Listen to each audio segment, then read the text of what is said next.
Disclaimer: the information and education material contained herein is meant to promote the general understanding and dialogue of GAN's processing. Such information is not meant or intended to serve as a substitute for a healthcare professional's clinical training, experience, or judgment. For patients and individuals, such information is not to be a substitute for professional medical, therapeutic, or healthcare advice or counseling. For medical issues or concerns, including decisions about medications and other treatments for healthcare viewers, listeners should always consult their physician or, in serious cases, seek immediate assistance from emergency personnel. Prescription information, procedures, and use of medical devices information should be undertaken only by properly trained and certified medical personnel. We specifically disclaim any warranties, express or implied, including implied warranties of merchantability or fitness for a particular purpose. Such information is provided, as is, and is believed to be accurate at the time of its publishing, but it is the viewer's job to evaluate the accuracy of any information found in this presentation.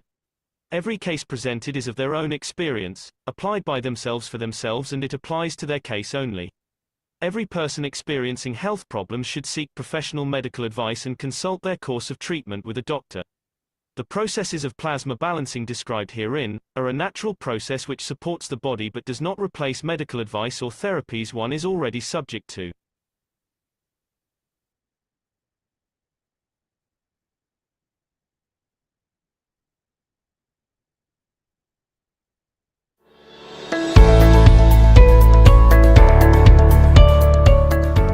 From the beginning of time, humans have always looked towards the sky for inspiration and guidance. There has been a fascination with birds, stars, gods, goddesses, and other entities which seem to exist above us, and for many humans, a strong yearning to travel into space. Man has dreamt of flight since observing space, and now it is time to become the space traveller. The future of space travel requires us to understand from where we came, to see where we are going.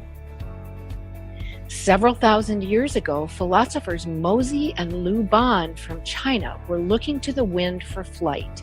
They invented kites using silk and bamboo, allowing for the later development of communication, measuring distances, testing the wind, and lifting men.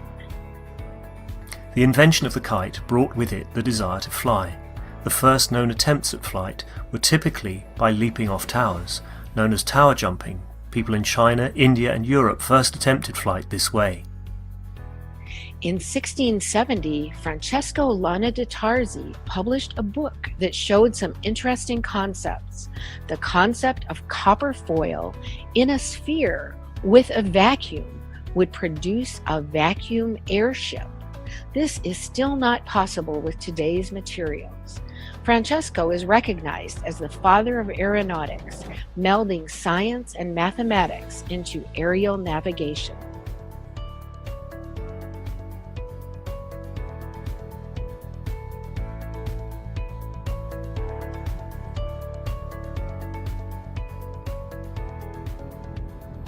The Chinese are believed to have developed the first hot air device. The Chinese lantern using hot air from a candle can take flight and was first used for signalling. The hot air balloon achieved the first human lift and advanced to what we know of as the Zeppelin. The first attempts at flight in a heavier-than-air flying machine were made by more than just the Wright brothers. Most attempts failed, however, they were the stepping stones for what was to come later. The oldest airport, College Park, is still in operation today. Airplanes evolved rapidly through the century, from propeller to helicopter to jet aircraft, and most of that technology is used today. During the Second World War, Germany developed rockets that could go a limited distance. The basic rocket technology used then is still used today. The space race started with the Soviet Union and the USA in 1957 and led to many developments for the next step, the moon. The spacecraft assigned as Apollo 11 was the first spacecraft to have landed on the moon. The space shuttle operated at tremendous cost. Burning the fuel proved to be wasteful and dangerous technology. The International Space Station, ISS, is a habitable artificial satellite that was assembled in low Earth orbit in 1998 with the use of the Space Shuttle, the ISS can often be seen with the naked eye from Earth. SpaceX, as a private aerospace producer and space transportation services company, was founded in 2002 by Elon Musk with the goal of reducing space transportation costs and enabling the colonization of Mars. SpaceX reuses the first stage of their primary rocket, Falcon 9, by vertical propulsive landings. Although, up to present time, it still uses the rocket fuel burning technology. Mehran Keshe has always said, the time for burning fuels is over, but did we need to start with that technology in the first place? Ancient cultures have suggested the use of an alternative means of transportation. With reference to possible plasma technology, you can go to New York from Brussels within 2 to 5 minutes. And most of this 5 minutes is actually landing and getting up. Mehran Tavakoli Keshe was born in Iran in 1958. As the son of an X-ray engineer, he was introduced to the world of radiation and nuclear science at a very young age. In 1981, he graduated from Queen Mary, the University of London, as a nuclear engineer specialized in reactor technology system control. At that time, he developed a number of theoretical ideas related to more simple nuclear concepts and their applications. In 2002, he decided to finish the full design of his ideas about nuclear technology. This included the creation and control of gravity and energy by the use of nuclear materials in a clean and safe hydrogen reactor. Mehran Keshe introduced the concept of double magnetic fields to explain the magnetic and gravitational field of Earth. Unknown by the existing scientific community, he wrote a number of scientific papers in 2004 and sent them for peer review, such as the creation of black holes. When one of the persons performing the peer review used his information in public, he decided to draw back his papers and to concentrate further on building prototypes. Since the beginning of 2006, several prototypes of dynamic reactors have been built, some specifically designed to create hovering effects, similar to effects seen with magnetic levitation. Basic hovering effects have been achieved. 2007 brought the first flight test with radioactive material, in which the patents describe the process of the field interactions.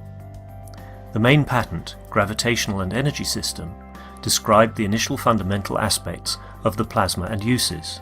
This was followed by the supplemental patent, Microplasma Reactors, where further uses and advancements were described.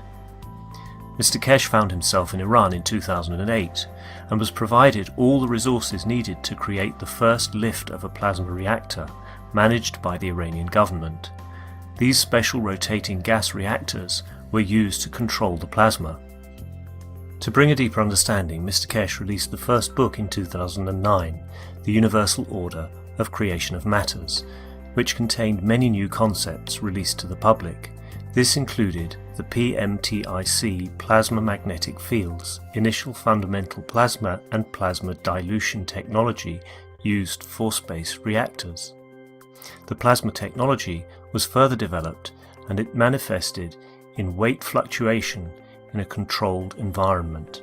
2010 introduced a new state of matter called GANS, an acronym for gas in nano-solid state. The GANS produces fields to be used in the operation of the Spaceship. Advanced flight tests were performed in Iran with the guidance of Mr. Keshe and the newly designed systems. Mr. Keshe tells us you can't bring all the doctors with you in space. Medical research advanced in 2010 and is still being explored daily all around the world. The Keshe Foundation has provided knowledge for dealing with many medical conditions in space. A great example of plasma technology used for peaceful process is the capturing of the USA drone over Iran in December 2011. This drone was touted as one of the most advanced drones of its day, and was caught by Iran using plasma to disrupt the communications. Plasma absorbs fields, and the drone uses radio fields for piloting. a natural aspect of the plasma, a barrier of fields.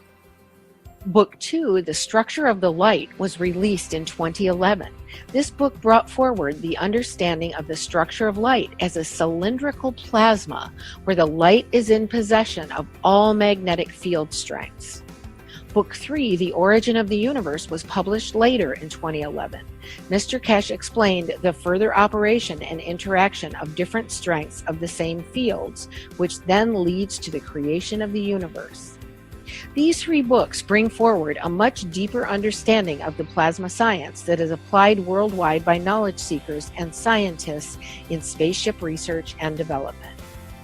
There were 2 conferences to release the space technology to governments in 2012. The first international presentation in April, Keshe Foundation invited representatives of every country to the first presentation of the plasma technology. The second international presentation in September, Keshe Foundation invited the nations of the world through their ambassadors and their leaders to attend a gathering at the Keshe Foundation Center in Nenove, Belgium.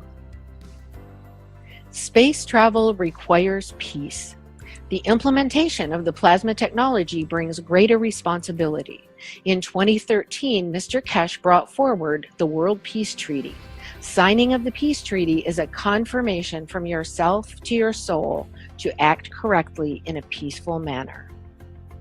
In 2014, knowledge seekers came together from around the world to learn from Mr. Keshe, and many different experiments with reactors were performed, including improving the previously developed reactors to fit with the new knowledge, introduction of nano-coated reactors, multi-core GaN systems.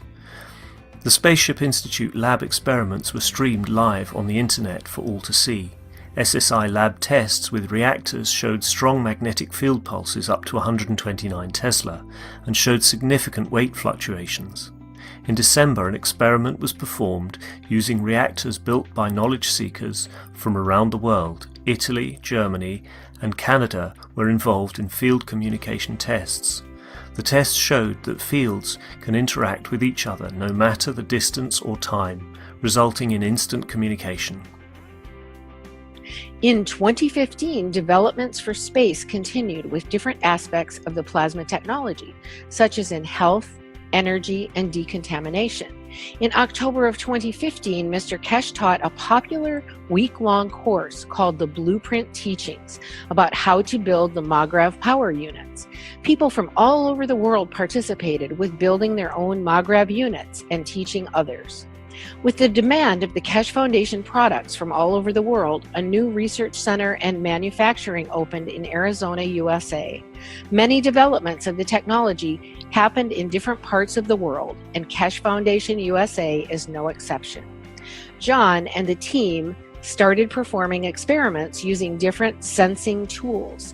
These tools allowed the team to visualize the MAGRAV fields and to show others their interactions. With reactor formations showing positive results, partaking in the knowledge together is easier and more joyful than ever.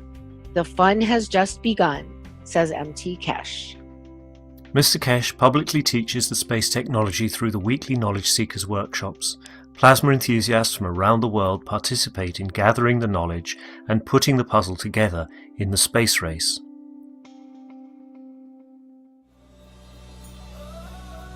All people, irrespective of race, nation or religion, are invited to participate in the exchange of knowledge, thus assisting humanity to live within the ethos of the universe. It is recognized that international cooperation and peace is a prerequisite for mankind to journey into deep space.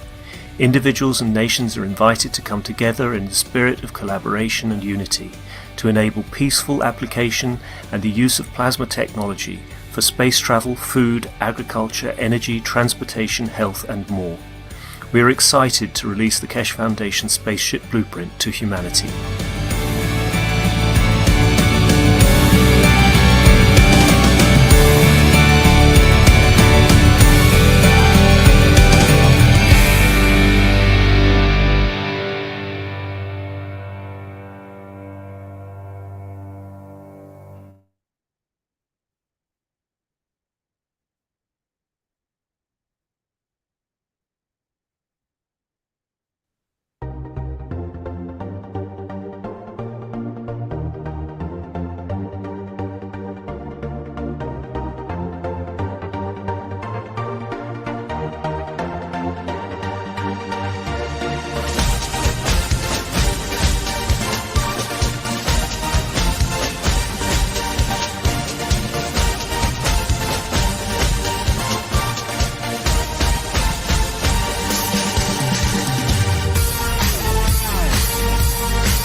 Hello, everyone, and welcome to the 583rd Knowledge Seekers Workshop here on Thursday, March 27th, 2025. This is a broadcast of the Keshe Foundation, Spaceship Institute, Education Department, and part of the Public Teachings in English. My name is Rick Crammond, and I'll be your host once again in this weekly series of workshops. And once again, of course, we have the pleasure of having Mr. Mehran Keshe as our presenter, and I'm sure he will have lots of exciting things to present today. So please go ahead, Mr. Keshe. Thank you very much. Good morning, good day to you, as usual, wherever and whenever you listen to a series of knowledge seekers programs from Keshe Foundation Spaceship Institute. We are back here again, testing our knowledge and knowledge of creation. And in so many ways, we come to understand a little bit more every time we meet, more about ourselves, more about how us as an energy system lives within another structure. Mankind has always had a dilemma seeing itself as part of a structure which is already established, and he's just another piece of puzzle, another piece of jigsaw in a puzzle of the creation. Something which is rather important for us as knowledge seekers to understand is the fact that as we start connecting other parts of the technology of creation in the past few weeks, we have to understand another part of the whole structure, which is us, which is within us. And interesting enough, we are the only, what I call, plasmatic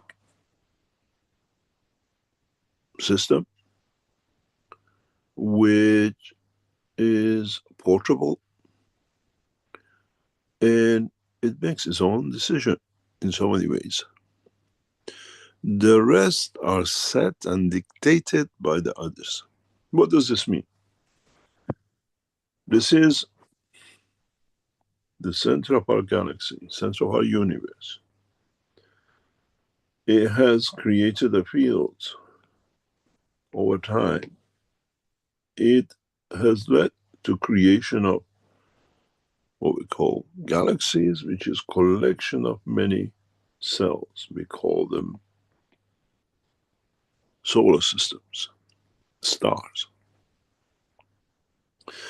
And these in themselves, as a star system, again create a fixed dimension. None of these entities inside or outside of a galaxy or inside a galaxy or a solar system has a control. They're created by a fixed pattern of the magnetic field interaction. Each one of them has its own central plasma, which fixes everything else to it. And it's fixed. They rotate, they cannot jump. And interesting enough, down the line comes the soul of the man, which, in a way, controlled by the what we call emotion of the man. And the only system we know in the universe, not just a man, but created entities, created lives in the universe, which don't follow the pattern. And they create a chaos. And the problem with this is we cannot change rapidly the condition of the structure of the central universe, central line. We cannot change so rapidly the structure of the galaxies or the stars. They cannot avoid each other. The set fields interact, they have to follow. The only thing is, the man or created beings doesn't follow this principle of motion. It has been given another piece, which we call it the spirit, we call it the sort of physicality, which dictates the motion and manifestation of physicality of the entity.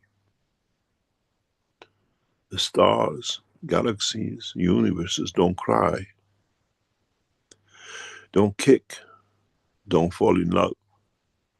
But this entity, this plasma in the center of every living thing, be the man, the plant, the animal, the creatures in the universe, has that possibility. Doesn't follow the rules of what we call fixed motion. And this is where man, at this moment of time, sees itself different and cannot find, cannot understand, has not managed to see the line of connection between its creation point and itself. And it's seeing itself separated from. It sees itself as something on its own and a king of his planet and the rest of it. If man comes to understand and values its energy center, what we call the soul of the man, the central power point, which is common denominator with all the celestial objects, be it unicorns, the universe, the galaxies, the stars, the planetary system, then he finds out he is an oddity. And in a way, this oddity has and creates two dimensions of life. The soul of the man is free, jumps up, goes up the plane, it comes down in the valleys, swims, eats, sleeps, and it continuously interacts with the totality of the fields of the universe, because it's not finished just being born and being there. As we said last time, man is the only creature which moves the 180 degrees in all dimensions, and the interaction of different fields gives it intelligence. This is according to all the created dynamic structures at the bottom of the line. So we not only interact with the fields of our own emotion, our own soul of physicality, our own soul, but at these motions of jumping, eating, sleeping, whatever we do, we continuously interact with the fields of the universe through cosmic rays. What we call rays which are created through the interaction of the fields of the creator in addition, separation, division, coming together, and the rest of it. In a paper to be released very shortly, called what we call the cosmic ray, and the work of the what we call universe, the origin of cosmic rays, and how they create the conditions.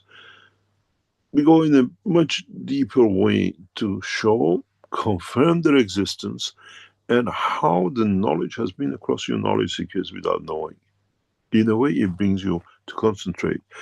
The paper, as I explained before, will be one of the most fundamental papers since the paper of creation of black hole. It's the opening to the knowledge of new science. What's been there, but we never understood, and we made a lot of fallacies around it the way we did with the black hole.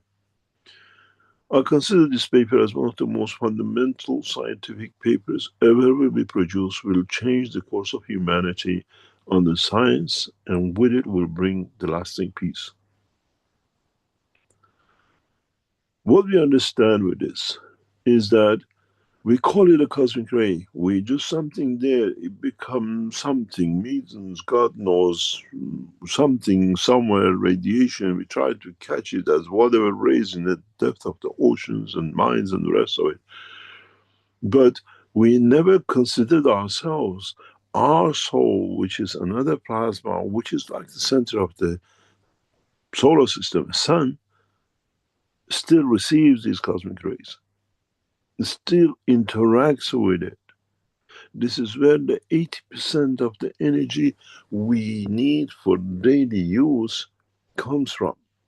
The biggest mistake man has made, he thinks that he only uses energy of the food, solid animals, plants we eat for his daily need. But you have to understand that soul, that central energy still consumes energy, still needs connection, it needs to get rid of its surplus. In the dimension of physicality, we have kidneys, bladder, intestines to take and get rid of. In the dimension of the soul, because of the high energy levels, it does it by itself through magnetic gravitational field using the cosmic rays. In a way, the cosmic rays are our connection with the rest of the universe. Without it, we cannot dispose of what we don't need, and without it, we cannot exist, not to get what we need to sustain that soul. It doesn't come from the animals we consume and the rest, but connects to it. The soul of physicality of the man is a connection of the fields of the planetary system with the physical dimension of the man in the energy level, and the soul of the man is a connection of the whole of that with the universe. But it carries, due to the manifestation of the connection to the inertia matter state, emotion. But as our soul of physicality dictates by the emotion, our soul dictates by emotion, the soul of the man, when becomes part of the structure of universe, transfers this emotion across the universe. This is why we have to take the essence of the killing out of the man. That as man has been in the dust a few milliseconds and microseconds of the life of the universe, is got to be corrected, is a bad seed. It's a seed which, if it's cleaned up and looked after, it'll be the most beautiful seed in the universe, become essence of knowledge, emotion, brings what they call the love of the Mitra to Creator. No dimension in the structure of what we see from the galaxy to creation of the rest ever showed the Creator the emotion. Never showed the Creator how he feels. When we bring that into account, then the emotion becomes part of the structure of the creation to the Creator. Does not need dimension of physicality. All it needs is the dimension of fields. In a way, as I said to one of my children once, the God became emotional when he got in touch with the race of the man. Otherwise, the rest of the things he created was simple, mechanical, fields interact, and they create. But the only thing this chap did not calculate was very simple. He will get touched by that emotion. In the language of the man, emotion is mitra. In In a way, you build the engine, you build the computer, and then you have to put that energy into it to show its beauty, how it operates, and what that mechanical system manifests itself to do. And the only thing you do not calculate that a few digits and a few chips gives you a computer which talks to you and then enlightens you. This is the part which the Creator never took into account.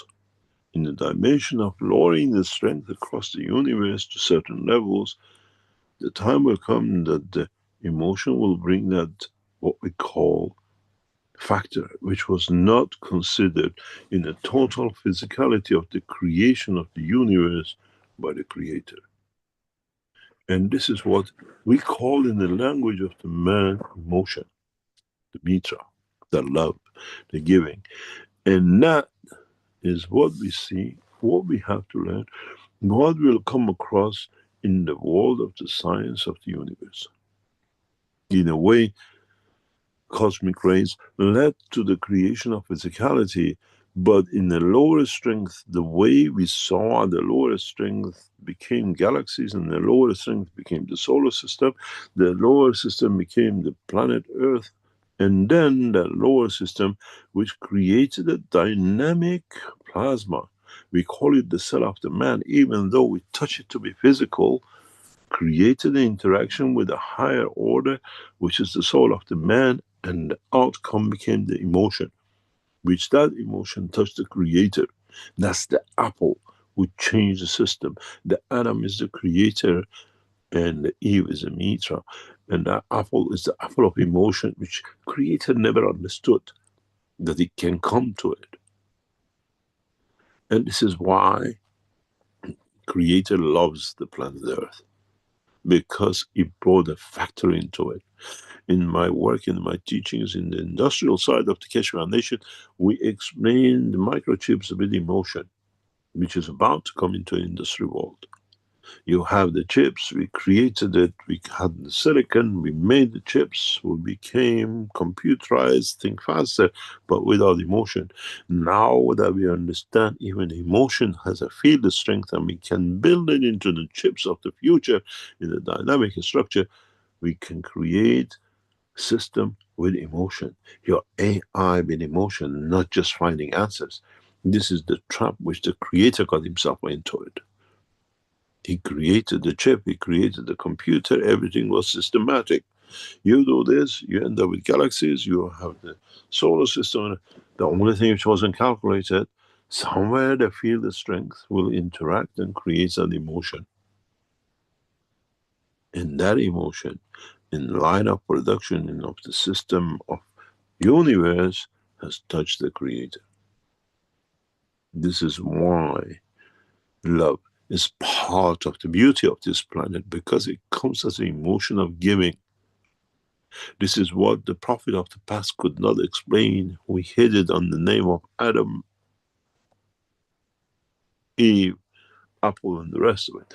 But understanding the truth, that's where we stand. This is what he had a bite of. This is what needs to be corrected, that when this emotion is pure and it goes on giving line, not killing line, becomes not only a beautiful planet, but it becomes a beautiful universe. Would it feed this emotion? Would this strength field given as a gift by man to the universe bring that change in the planetary system? Would our suns cry? Would our galaxies understand the interaction of the fields with emotion? Would our Creator, that has been touched by these fields of the interaction of the lower dynamic systems called love, caring, has become part of his, because I have led to the creation of, so I am the creator of, I'm the owner of. And this is what we say, God has thousands of emotions. Emotions we never understood, but now he had time to perfect it across the universe, but now he has to show the universe where it came from. Where is the seed of what he's trying to promote as a universal system of operation is the beauty which comes from man, the loving, the caring, the dimension of understanding the totality. And this is what us as a being in the physical body of the planet, the way the structure of the tilt of this planet, the way the structure of mixture of materials have come together, coincidentally has led to creation of a structure we call amino acid. Within it, with the interaction of it, has led to creation of emotion. Man soon will understand what emotion plays once become the man of universe. We don't see emotion so commonly across other creatures of the universe. Everything is systematic, but with intelligence. Man introduces the dimension of emotion to the universe. It has introduced it for thousands of years, which is a fraction of the second of the time of the creation of this universe. Now you understand why we have to kill the essence of the killing within the man, that we can show what has been created through cosmic rays to become the man which feeds it every day, becomes part of the structure of the universe and the universe, and become the symbol of ever giving, understanding what we call love. In a way, the Creator got touched by what he created, but it was not expected. In so many ways, mankind has no choice. We made it walking, we made it thinking, we made it to evolve, and in this process of evolution, we learned a lot that we can challenge even the Creator with our emotion. We brought it, we as a structure of the dynamic plasma, told the Creator what it means to create with control, with dimension of I decide where to move, how to move, I decide to show it love, I decide to show it anger, I decide to show it the beauty.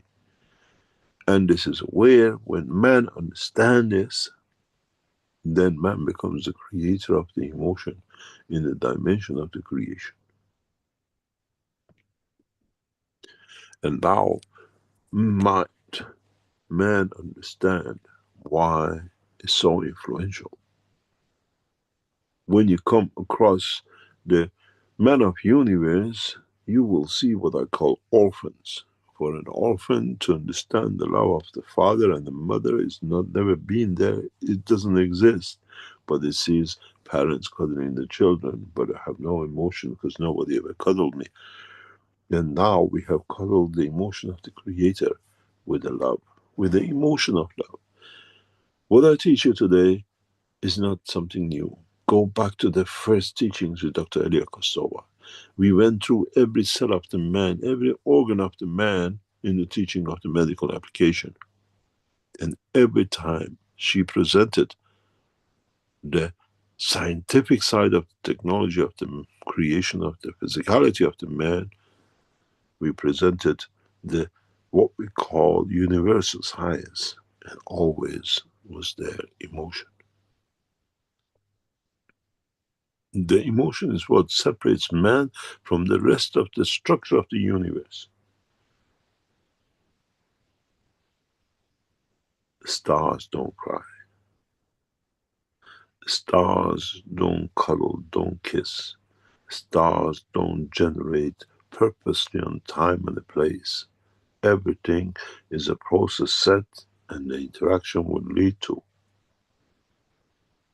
man through the dimension, coincidentally by the tilt of this planet and the position of it, has created a dimension with emotion. A man will realize this when he meets other created things in the universe. Emotion, especially in the level of the love of the man, is the exclusivity and beauty of this planet. They see life in a way as it is. Man will, when travel and teaches emotion to the other created things of the universe, will touch the universe.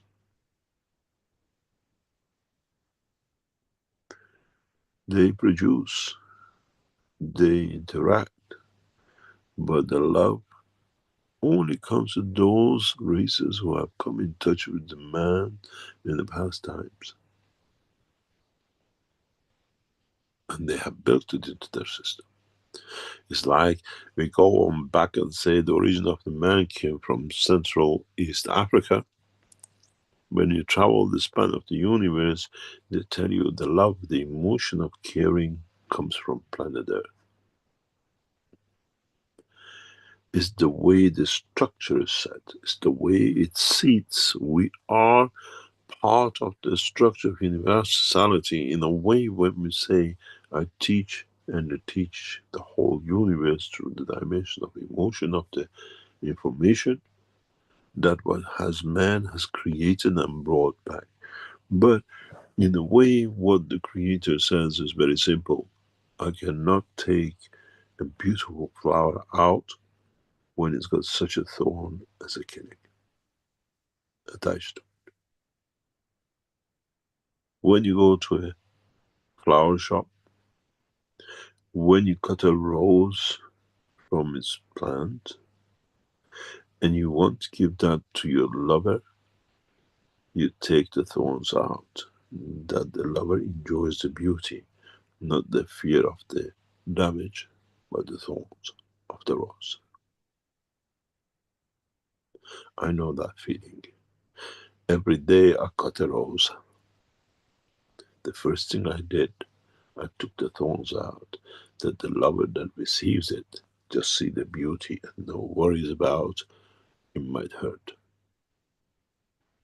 I planted many roses that every day there is a rose I can cut. And this is the way, is the work of the Creator.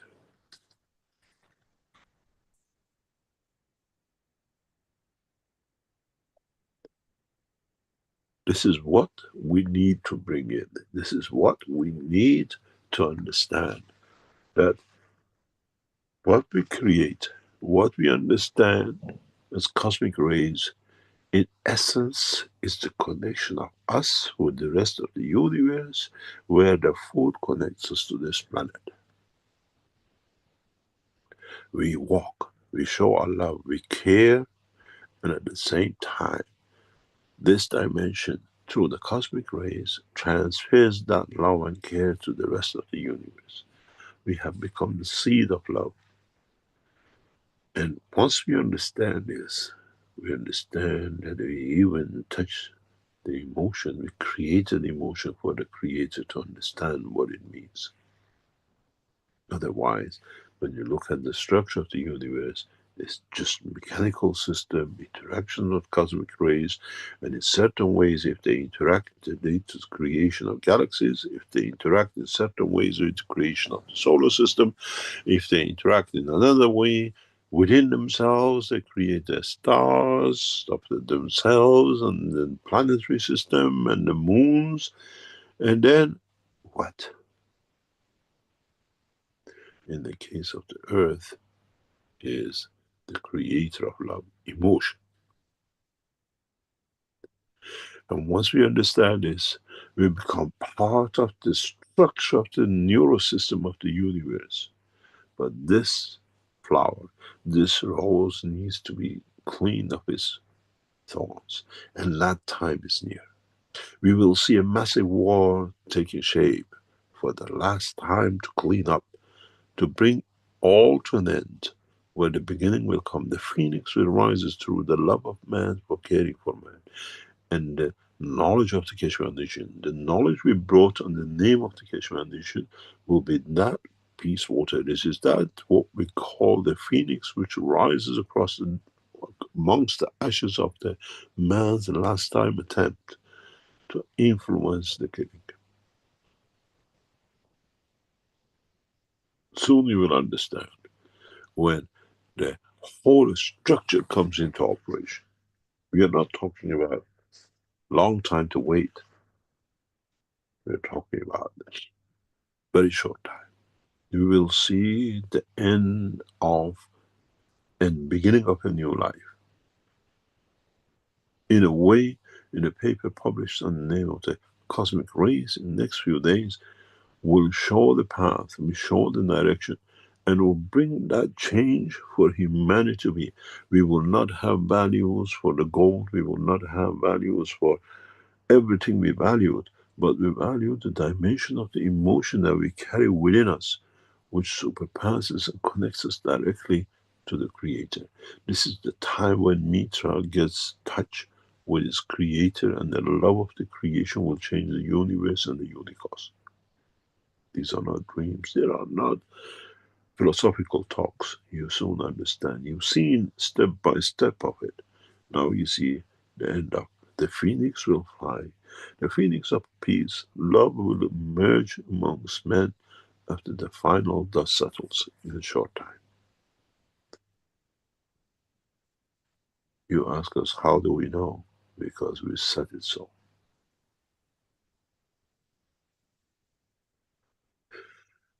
You got to understand, everything else prior to the birth of the man has been mechanical system, has been the computer structure of interaction of the fields, which has led to this. And now we are turning the engine, we are feeding the fuel into it, and then we see the operation of it. But we are all connected in what we call magnetic fields within the earth and within us as a plasma, and we are connected to the rest of what we call the cosmic rays. The energies which led to our creation, the energies which led to what we call dimension of emotion.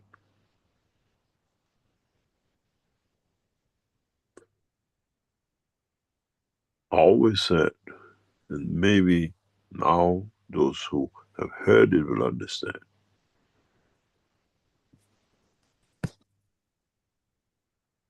In the past teachings,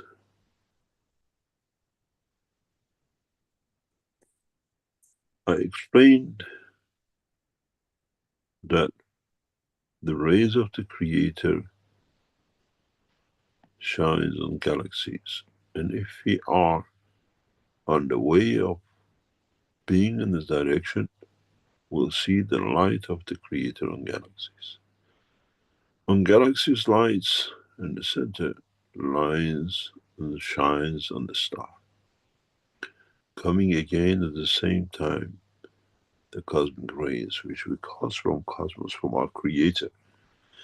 And then we see two lights. We see the light of the central galaxy, and there is another light which interacts with this center or with the star, which is from the cosmic rays. So we see two lights on every object.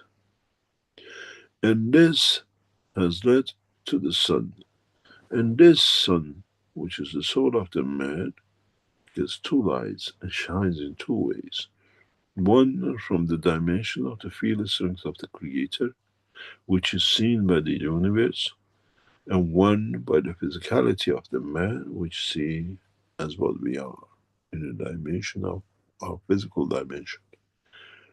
When you become educated, when you understand this, when you work on the level of the fields of the universe, then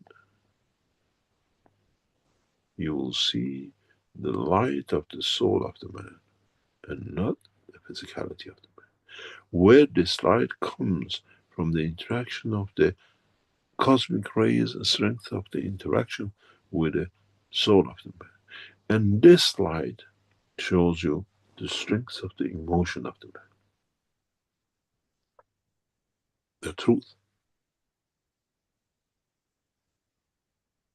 It's very much like when you stand in any position. You have the sun shining on you and you see your beauty, but on the back of you is a darkness, what we call the shadow. We carry two lights. One, the light of the environment, and one from the light of what shines on us. And it's the same with the soul of the man. It's the same with every galaxy. It's the same with every sun. We see two different dimensions of the light, which is a natural interaction of the fields of any magnetical system.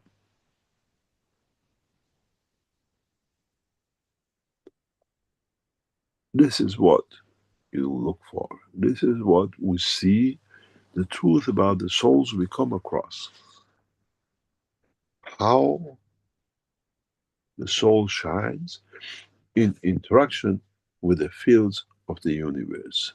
How we see this light and where we stand as observer.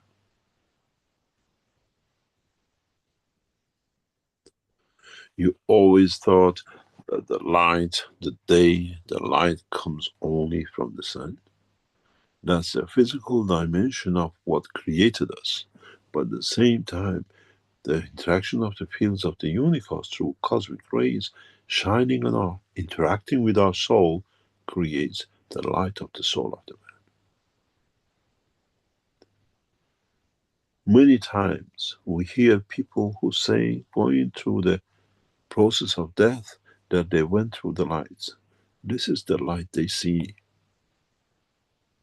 They interact, the soul of physicality as an energy, and the soul of the man with this, what we call the lights, the cosmic rays, which interacts with it, which has been feeding it all the time, but because we look through the eye of physicality, we never see.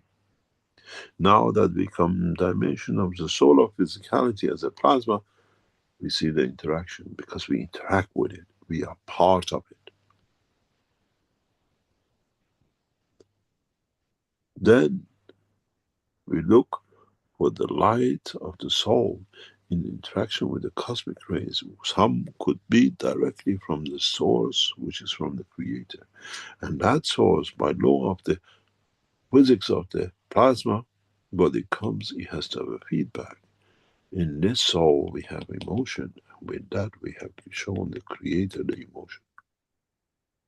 Mitra and the apple.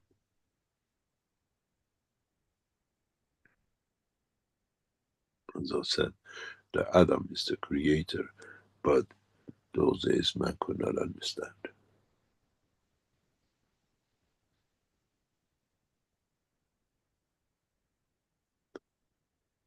If the world of science understands this knowledge, the knowledge of the light of the soul in interaction with what we call fields of the universe as cosmic rays, and understand the interaction of the fields in full, man will be enlightened to the knowledge of the universe instantaneously.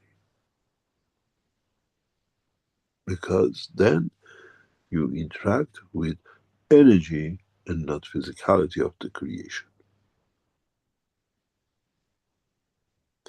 Then it makes sense when we speak about you can travel the span of the universe instantaneously. You go on a spaceship, and according to our science of today, 10,000 years, we spend 7 months to get to the Mars, and we spend so many days to get to the moon, because we chose the physical path, or we understand the light of the soul and the shine where the light comes from, and we travel dimension of the fields of the universe through cosmic rays, and we are there instantaneously. And many of you have been through this, through the sessions of the Keshe Foundation on Friday. So when you came to Linz and you went through the system, you didn't dream, you traveled, you made a journey on this line.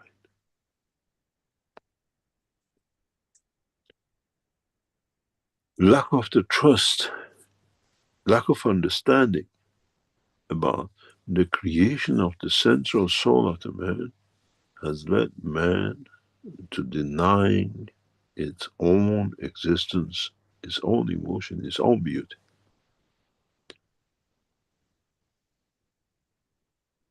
I made man in the image of myself, in the dimension of interaction of the fields, but man made my image with the dimension and interaction of the emotion.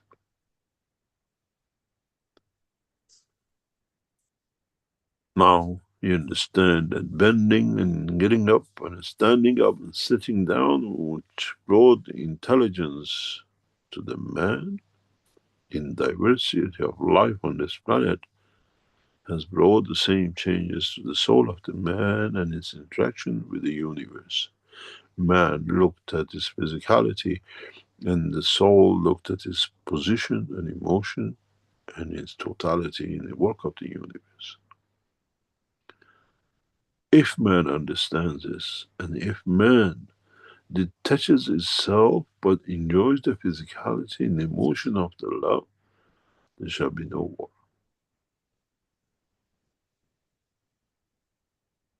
Man will not even think about it. You got to understand,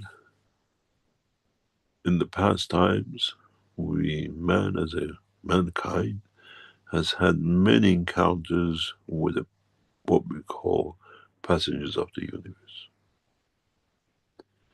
They don't come here for the water and rare earth materials. They come here to be touched with the emotion of the love which man possesses. We make journeys taking months and days to get to our lover, to taste the dimension of the field of the emotion together. They travel to the span of this planet to feel what love means.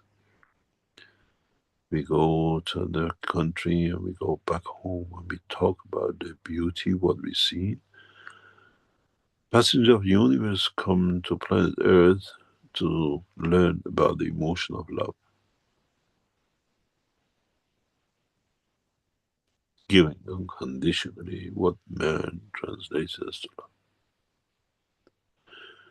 And that's important, and that's crucial for the man to understand, is that when he gives the rose of love to his lover, to a newcomer, there's no thorns of killing in it, that he hurts, changes another life, another dimension.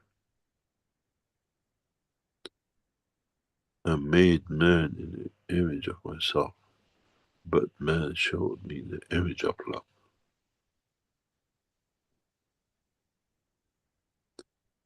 One gave, one learned, one took and enjoyed.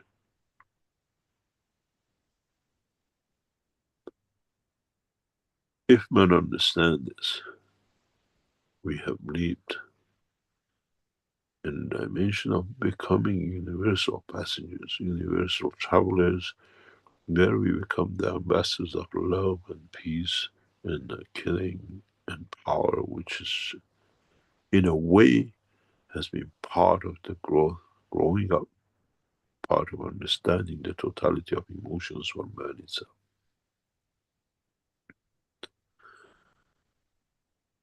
Try to understand this and try to look through the solar physicality for the light of the soul from the dimension of the what we call cosmic rays. And if you find a specific light, which you will know, you understand, that light is directly connects you to the Creator. That's the way He shines. And He shines in all. Understand today's teaching. And then you understand what is brought, what will bring, and what changes man can expect in the coming days and weeks and months. We go for a break. Come back. And I hope you understood the purpose of man in this universe and why it's so precious. Vic, would you like to take us for a break and we come back? Okay, thank you, Mr. Keshe. This is the 583rd Knowledge Seekers Workshop, and we will be having a second part where people have the opportunity to ask questions of Mr. Keshe, and you can put up your virtual hand if you are an attendee in the Zoom chat here, or put a question in the chat or in the Q&A, and people on YouTube can also post questions there. And for our halftime break today, we're going to have a listen to the second of the 5 original Keshe teaching videos called Keshe 2 Matters of the Neutron. I'll post the link for that as well if people are interested in that series of 5 initial videos. Are very concise and beautifully put together in many ways. Okay, this is number 2 in the 5-part series, and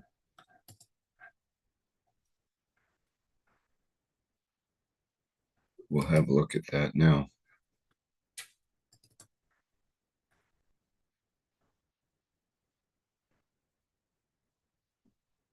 In this part of explanation of the technology, we looked at this as the planet Earth and its magnetic fields. Let us consider the same thing as a plasma in the center of a hydrogen atom, a proton. Before a proton, there is always a neutron, because by law of physics, there cannot be a position when there is a proton and no electron. So, for the first time, we call the decay of initial fundamental plasma, neutron, that is splits into electron and proton. So the decay of the plasma into neutron and proton brings into play totally different game, totally different understanding in the world of physics. What it is, let's consider the initial plasma. As an initial plasma, as we explained before, there is a matter which we see, we tangibly feel it. So our part of the matter is very simple. We see as matter. As we explained just previously, for it to be tangible, it has to possess magnetic field and it has to possess gravitational fields. So that's the 3 fields which we're looking for. But that's only the tangible side of the matter, of the plasma. As we know in the recent past, the plasma possesses antimatter. We call this antimatter. We showed with a stronger, much pronounced magnets. The reason being is that up to the present time, it's a belief by a number of nuclear physicists and theoretical physicists that when the matter and the antimatter come together, the matter, there is nothing left. Some charges we see, and then because they are balanced with each other, the balanced charges, the material disappears. This is against the law of physics. This is against anything we know in the world of physics. There is no chance that 2 real matters can come together, and then when they interact and come together, there is nothing left. So we have found out, we have developed technology, we have theoretically and scientifically proven that actually the antimatter is like the sun in the plasma condition. It's the center of the energy, is the possessor of the main energy, magnetic field of the matter. That's why at the present, some institutes, they have separated the antimatter, and within a spoonful of this antimatter, they can launch several shuttles, the energy possessed by it, into space. And in the world of physics, we have never came to understand what the antimatter is. For the first time, again, you explain antimatter is the sun of the plasma, is the center of the plasma. The matter part we see is the tangible part, is the weakest part. But at the same time, in the structure of the matter, there is a fundamental point of the plasma, that is the matter, the plasma possesses dark matter too. Which means we have within the plasma its main constituent, which is antimatter, the matter, and the dark matter. And because the way this material is produced, this plasma is produced, each one has its own magnetosphere condition, each one has its gravitational condition, each one has its own magnetic field condition, each one has its own mass.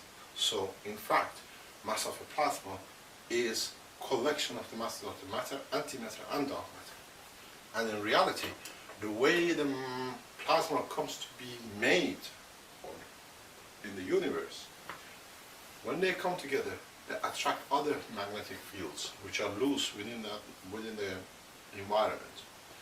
Those loose magnetic fields, which are not similar in strength, they tend to be dynamically rotating within the center of the plasma.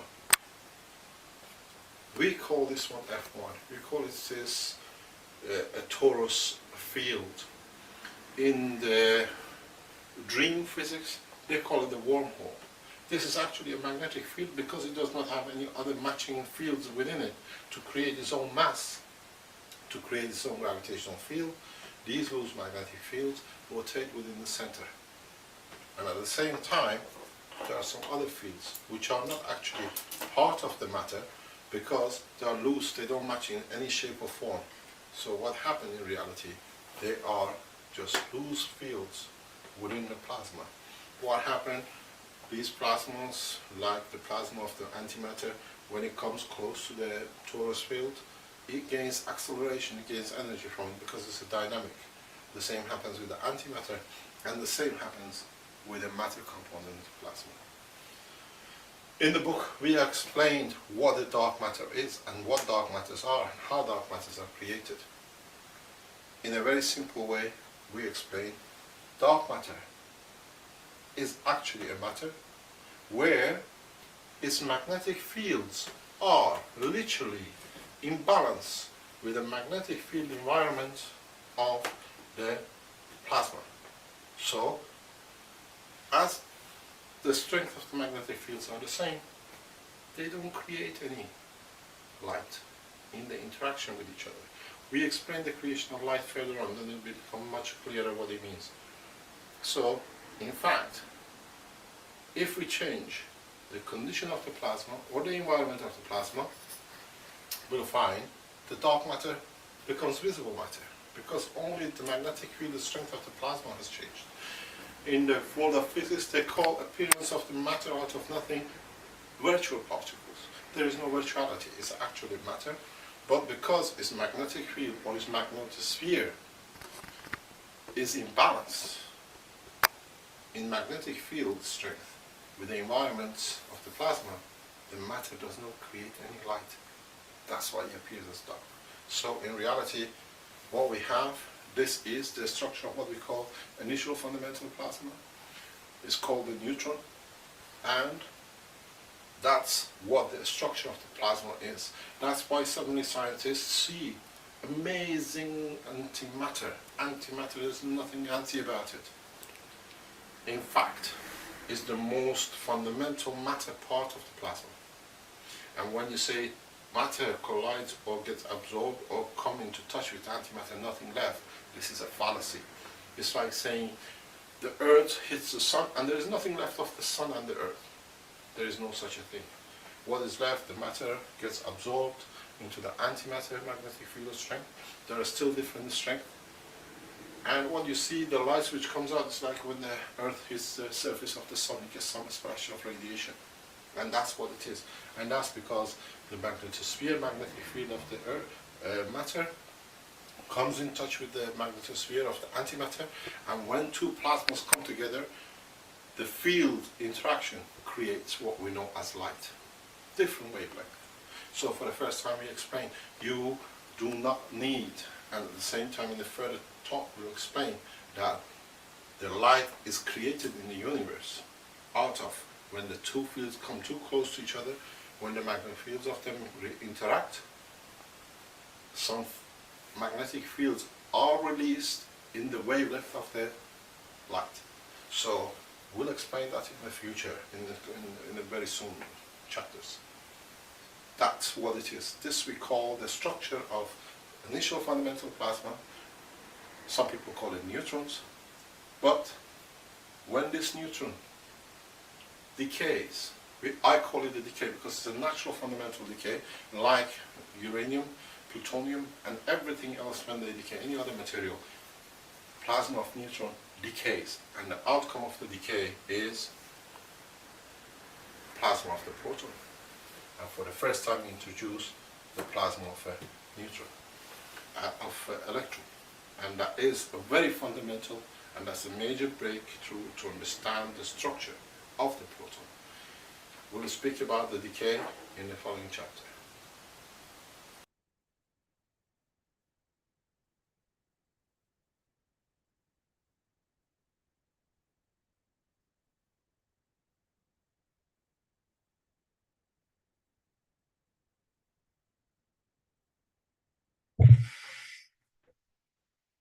Okay, welcome back to the second part of our 583rd Knowledge Seekers Workshop.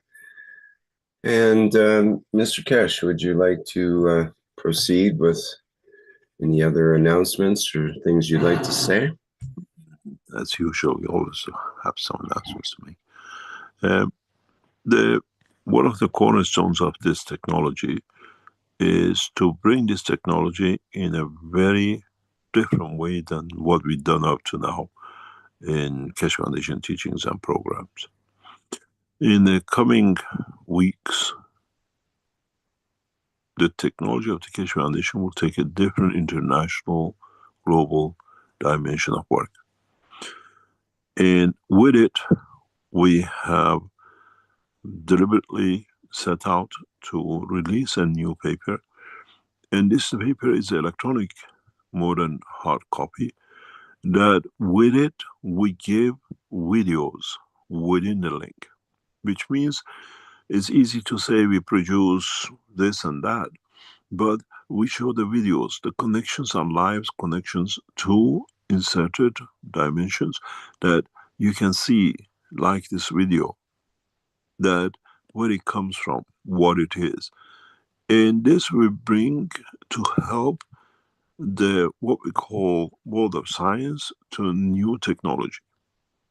The new technology which you as knowledge seekers have become part of your vocabulary as cosmic rays, in a way we understand it, and the beginning of what we call space life. Working in the dimension of the universe and not the dimension of the earth.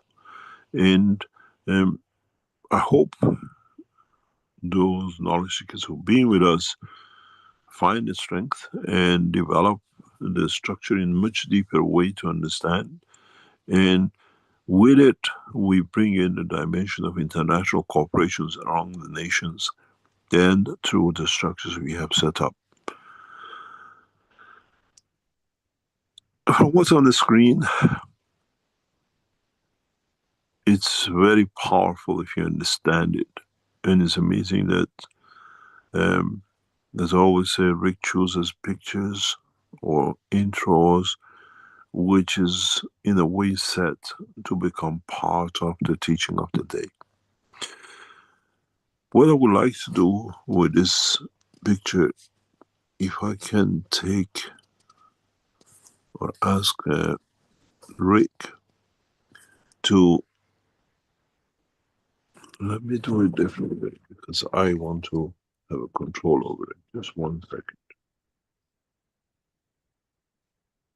I'll come in with it in a different way that you all understand.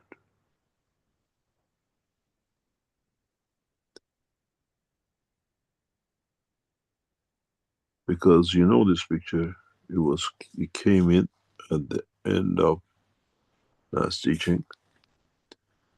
And let me share.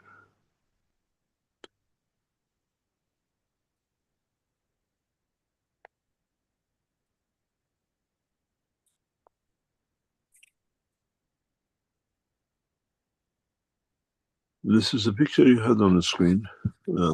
Background of the teaching. Let's go deeper into this. To you is some dots. To you is just some image. To us as a developer and understanding the work of the creation carries a lot of information, behavior, understanding, and many other things. What I like to do is, in what we taught today, teaching of today, and in what we have taught in the past, I give you a small explanation that you understand. This is a graph. Most probably end of today, we'll see another one.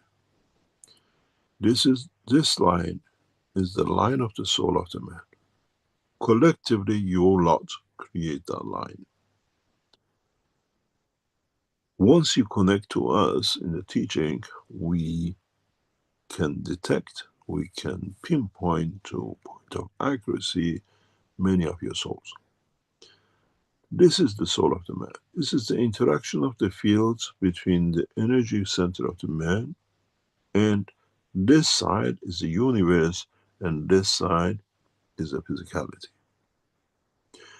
This line in green is the energy source of physical side, where the yellow is the energy source connected to the universe. The yellow one we call the soul, we call it the energy of the man. The green line is the collective energy of the physicality of the man, we call the spirit, we call it the soul of physicality. What is understanding? If you understood the teaching of today, the yellow one is connected to, interacts with universal energies, we call cosmic rays. Where the green one interacts with the physical dimension rays of the fields of this planet, and what made the man. But the biggest trick, the biggest interesting point, this is last week's session, if you understand the teaching of today, is this, which gives you a shiver on your back.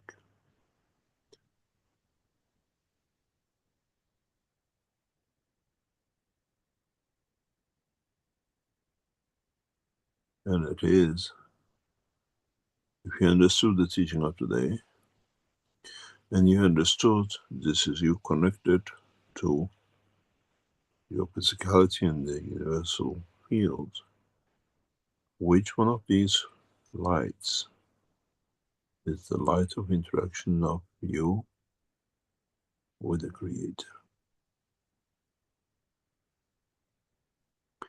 Which one of these dots is what we receive directly with the interaction of the fields of the cosmic rays with the source?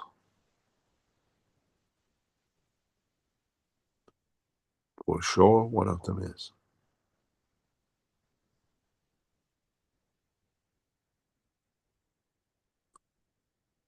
The rest, what you see, is the soul of the uncle, the soul of grandma, and the creature in the universe, and further depth where they are in respect to us. And these are the ones which are close to us, because they create a higher light.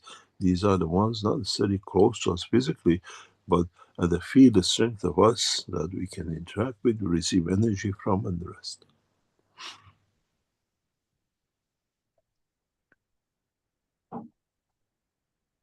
Now you understand. You're never alone. He has never left you alone.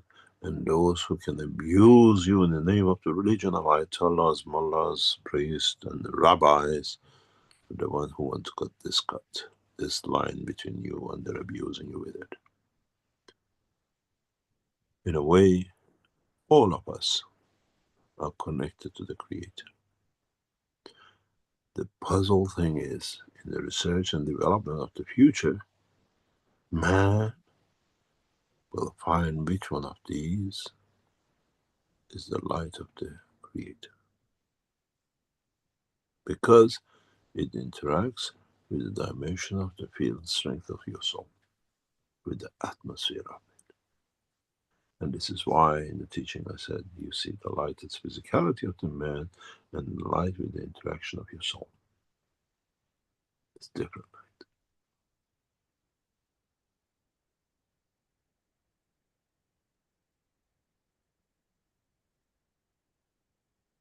And if you understood this, you understand how much work is left for humanity to be busy with and killing to find the promised light.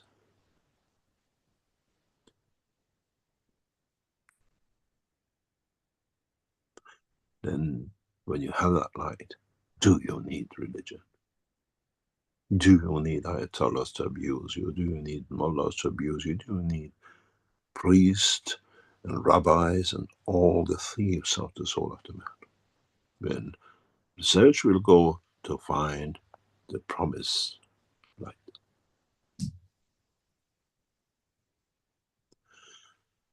As you know, we are well educated.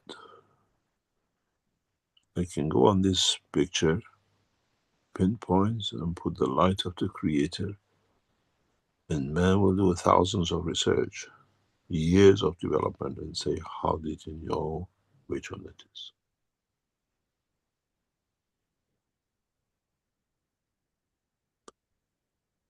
Now you understand how in-depth the teaching is, and nothing is coincidental.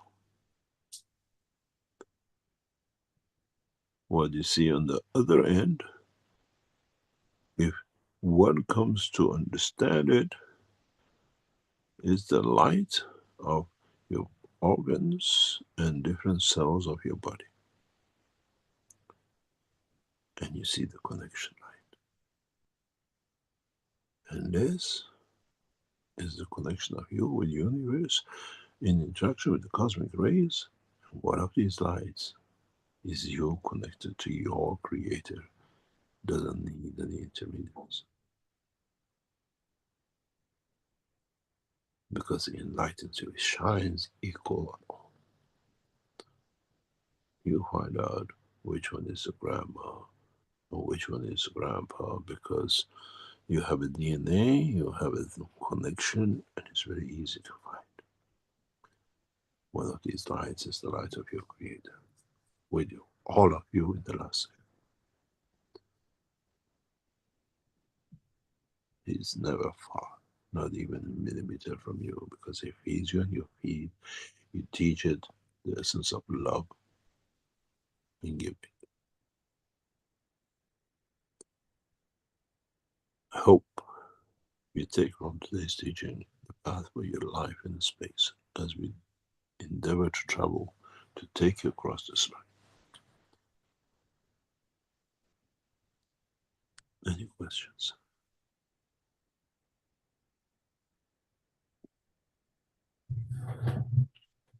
Okay, thank you, Mr. Keshe. We do have some questions, of course. Let's start with Cristiano in the Q&A. It's actually a question from Danilo from the Brazilian community. In past teachings, it has been said that there is no question of the return of the Messiah because we are our own Messiah. So why are prophetic events in the scriptures happening? In that case, are the scriptures an agenda of those people who are causing problems for humanity in the background, as Mr. Keshe says? You know, one of these predictions, which is running at the moment, if you're on the social media, is 12th of April. I'm sure many of you know what it is. It's in one of the cartoons of past decades. It shows 12th of April of 2025, when something happens to the President of the United States, and depicted in that picture is very similar to the present president. And in this cartoon series, a lot of predictions has been made, and many of them have come to reality. But don't forget, they made so many of them, most of them will come to be reality. Then it comes, if it happens, did the people knew? Was it planned? They were trying to tell us. And how much of it is made up to be? And how much of it was planned by those who want to control physicality, made to do it? We've seen how these globalists work and how they create conditions to bring us to believe this is the reality. And so it comes to our perception of what we know, what we understand. Not what is made for us to believe in because it was planned before and somebody predicted it. But you have to understand in so many ways, when you understand, even look at the pictures here, and which one of these lights belongs to a soul of someone somewhere that was on this planet and knows is the structure of it, has in touch being with another soul, has written in words. And it comes through. Nostradamus' future telling is well known, and they try to connect everything he said to the day, whatever, or what nowadays AI makes of it, what he meant, and it becomes public. But in essence, what we plan, we carry out. So I tell you, I'll meet you tomorrow morning for breakfast, and then I'll meet you tomorrow night for dinner. I planned it. And this is where we meet. And morning we meet in an English breakfast, and at night we meet in a Chinese restaurant.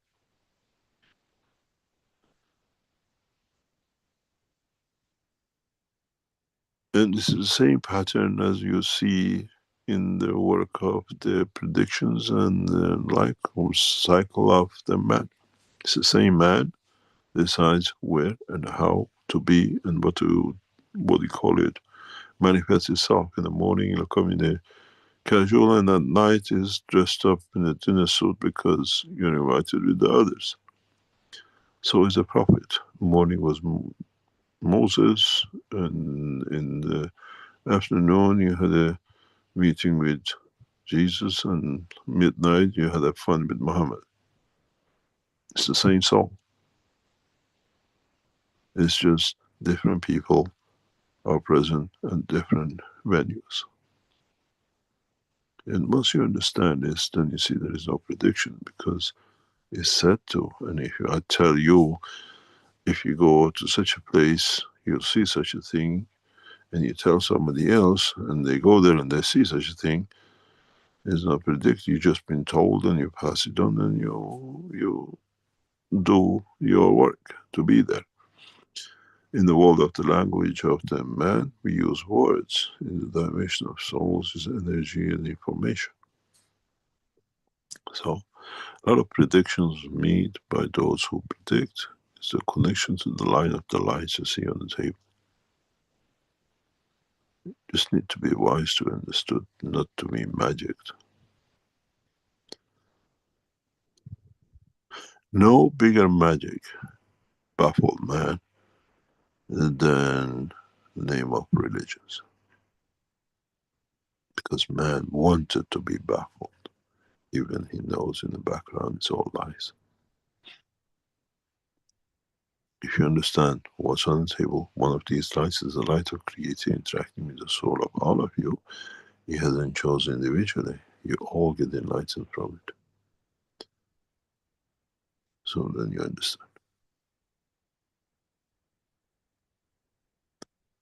When you're part of the magic, you're not a magician, but you know what is to come. watch 12th of April prediction if it comes true, and then we'll see what is sitting next to it. Don't forget, next, I think it's Tuesday, is the 1st of April. It's April's Fool's Day. Don't get fooled by it for the 12th of April.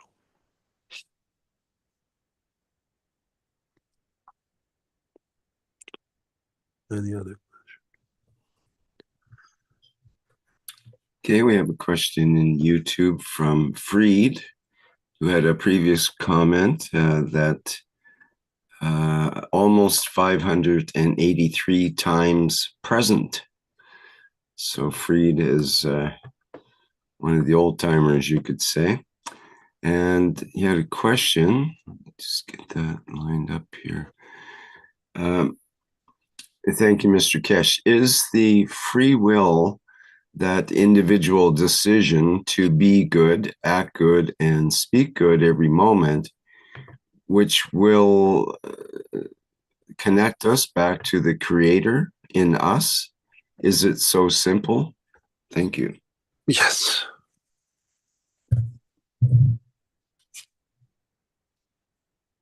We taught him, and he created us to teach him. It's literally like, you have children. They're always updated, and until they're young, we keep on teaching them, and when they mature, they start teaching us. And I think we're in that position without creating respect to the emotion.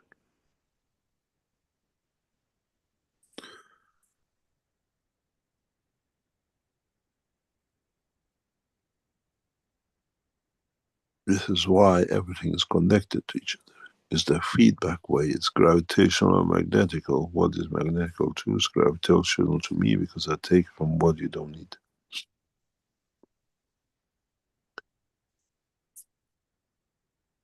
He created us, and we fed back love to him, and we changed him. And the fruit of that is the daughter of Israel. Soon you understand the change. Love her and respect her.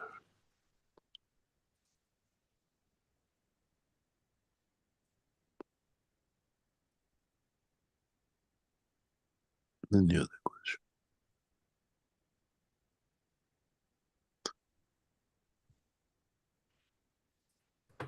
Okay, let's see, from Peter in our webinar chat here. It says, good morning, Mr. Keshe. In one of the teachings, you said God has no emotion. So I understood to transmutate, you need to cancel out emotion. Further on, trying, I started to cancel out every entering image, every sound, even the image of nothing. Even the image of nothing I neutralized. It was difficult, but I've reached it twice. All of a sudden, the difficulty subsides, and I had the feeling of an acceleration to a point.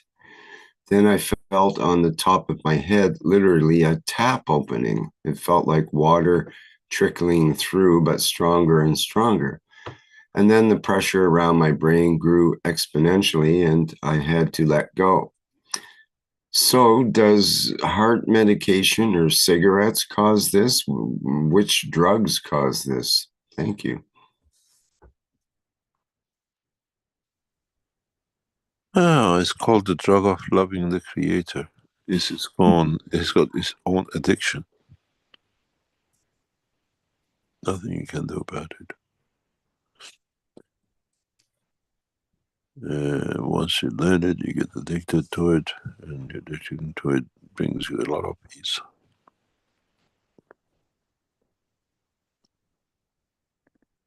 You don't need no drugs and no alcohol. It makes you drunk on its own.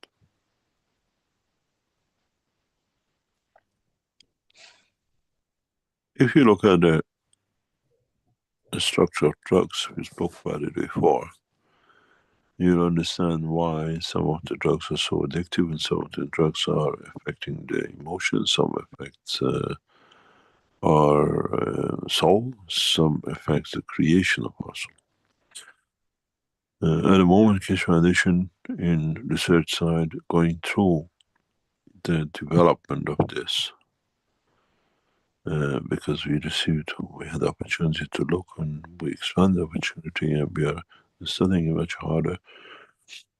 For the first time in the world of science, we can identify beautiful souls in our system. We see them individually. We see behavior, we understand, and once we release this technology in the coming time, internationally, when you have someone with what we call beautiful people, you can physically pinpoint the souls. Very much as what you see here. Here, this line of, we're trying to, this comes from the previous pictures. I'm going to read out again because it'll be easier.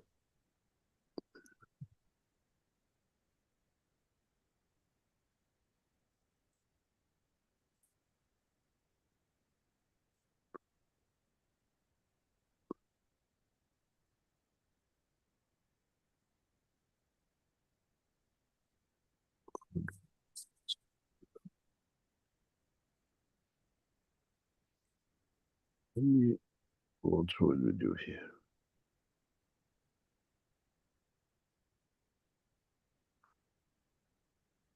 This is a picture you have.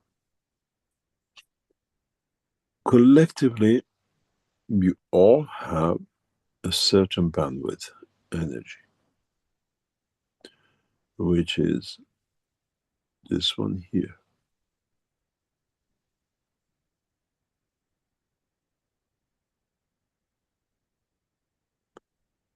And this is your collective physical dimension of energy. We see this different because if you look at it, this has a more back straight line, where this here has a more back straight line.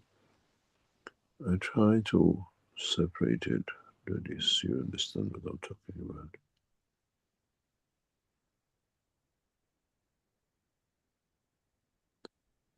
You see here, there is a back straight line, and here bends in and it goes to physicality. This is a soul collective of you because you're all on the same strength. When we go down to individuality and we come across this beautiful people, in our research and development, and actually goes on this afternoon after the session, another part of it, we, for the first time, we see different field strengths,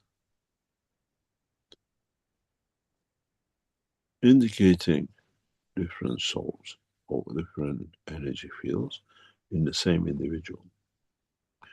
We see 2 or 3 of these. This side of the line belongs to those who have no connection with physicality. This side of this line here, this is the central line, is the soul of the original soul. And this soul has access to the universal fields, where these need this to feed from. From now on, as we do these tests in more depth, we should be able to say if a person or individual is actually carrying different souls.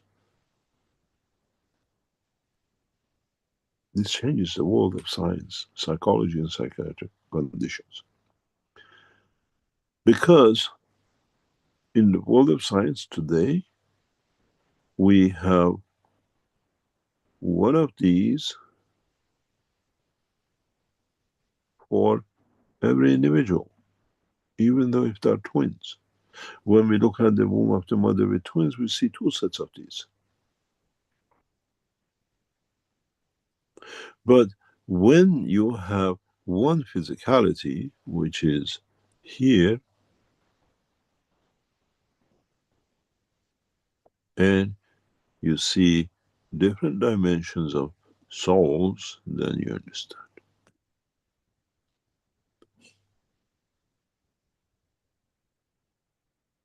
We have a trial this afternoon, which we go more in depth to confirm this process as part of the research of the Keshe Foundation.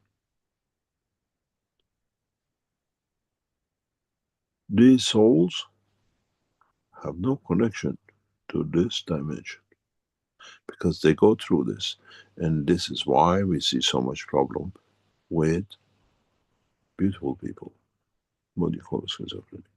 For the first time in the world of science, we physically can show, because when we repeat the trial separate days, we again see the same structure with the same person.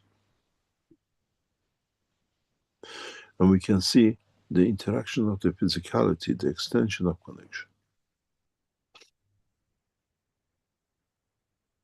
Our science is becoming more precise, our technology becoming more precise. As now we can identify different energy-packed souls within one physicality, I'm sure in the coming days, in the coming months, so one of you, world of science, will say, that red dot is the light. We all have common denominator with it, is the field of the Creator.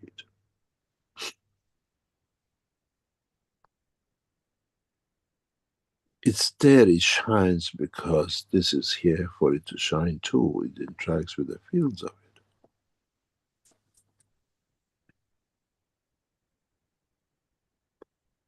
It's like all of us. We are on the North Pole, South Pole, we are on the equator, we are in England, America, whatever. We all see the sign because we observe it through our eyes, physical dimension. And I'm sure the world of science soon will tell us which one is the sun of the Creator which shines upon our soul.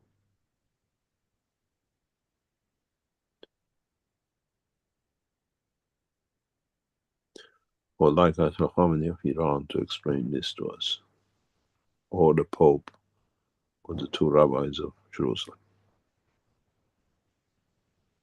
Guys, pack your bag, your time is over. You stole enough.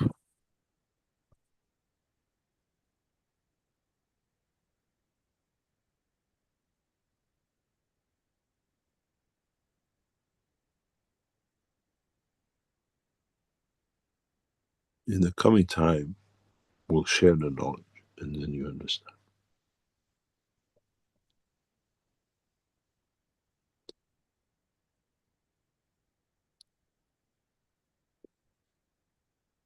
Any other question?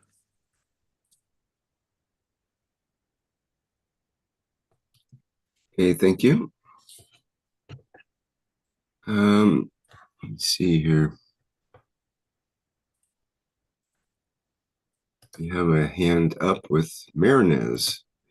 Would you like to go ahead, Marinez? Yeah, thank you, Rick. Good day, Mr. Keshe, everybody else. Very glad to be to have the privilege of asking directly a question. Well, I ask a question about a paradoxical program in Iranian TV during the month of Ramadan. And it's a research, it's like a documentary by a doctor of psychiatry, I think, or doctor of PhD in this which is looking for and researching on people who had imminent death, MMDR, I think, which is for different reasons, accidents or whatever. They leave the body, they see the body other place, and then their body is dead of everything.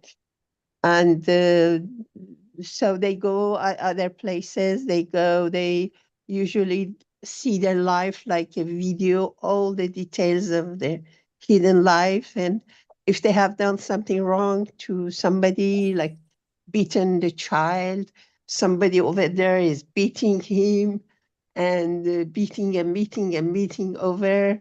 Like there are cases of suicide, which are the worst punishment over there. They feel the fire, they go into fire, they come back.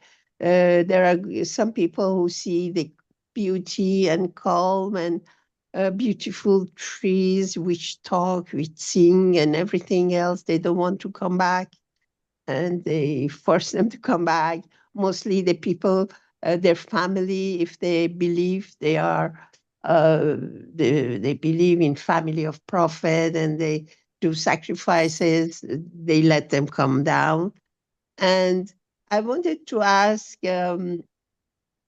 like they do the maximum testimonials with doctors, nurses, the families and things like that, to verify the things that person has told them when he came down.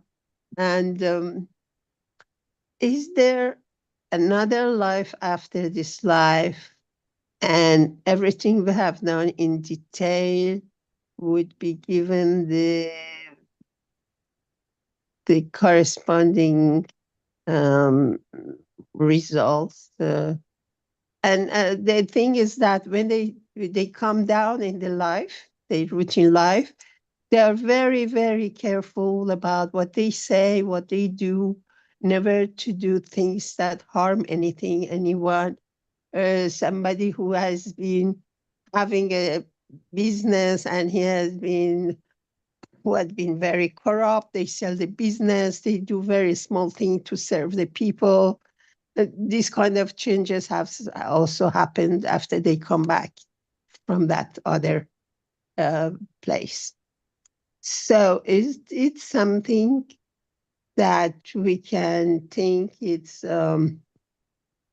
shows some kind of truth in it? Or is it We make a journey, and in that journey, it's like you sit in a train, and if you've been, let's say, European, Germans, or Chinese fast trains, 300-400 kilometers an hour, and your child or your friend does something on the train, and you take a video of it, and while the train is still going the same direction, you replay the video, what you recorded. This is exactly what happened to us at the point of death. We have access to, and what is as part of what we call emotional consciousness takes us back to the things we've done. We understand that when the soul goes, does not carry those with it and understand those pitfalls and everything else, we cannot erase it. When the soul of the man leaves the body of the man, does not erase all the memories of being a man. That's for sure. Embedded in it. This, if it wasn't embedded in it, that it brings the behavior of the man in the universe and the killing is part of it, we would have not been here teaching you to do it the correct way. And if you understand this, you understand many people go to, but the soul of physicality cannot separate from the soul of the man. So Even though physicality dies, the soul is still busy trying to connect the two together, keep it together going. And in a way, remembers what is passed on to the soul, but it's not there with the soul. It's like, you give it to defibrillators and bring the physicality back. If the soul of physicality has integrated into the soul of the man, there is no return. You die. Doesn't matter what they do with your physicality. Once it's encapsulated, it feels the strength, the whole structure changes. And you remember as packages of what it is while you're joining in, and then you remember things. And some people tell or what they do and they change their life is for different reasons. Is they become to understand of their own doings. It's just like, but this time it's on the energy level than the physical level. This is one of the prime example of this man realizing what's done wrong or try to change the others. As you said, they come back and they change their behavior, whatever, is Nobel Prize. The guy read the wrong arbitrary for his sister, his brother, and he decided, I'm going to change it, and created a Nobel Prize, but at the same time it's still making the dynamite. This is a feature of the man. And we see everything is recorded. If man goes in part of the development of the understanding of the work of universe, the way you go back and you see the, what you say, the bad things we did, the good things we did, because it's part of the information which sits there. If we go back deeper and we find that red dot and connection to that red dot to the creator, that red dot has been everywhere and he's seen all the developments of the universe, all the good things and the bad things. And if you go down that red dots in the screen to the creator, you will see what he's seeing. Because now you're on that train going that way and the screen has been played before. It's recorded knowledge, not visual knowledge. Visual knowledge can never be repeated. Recorded knowledge is energy, yes.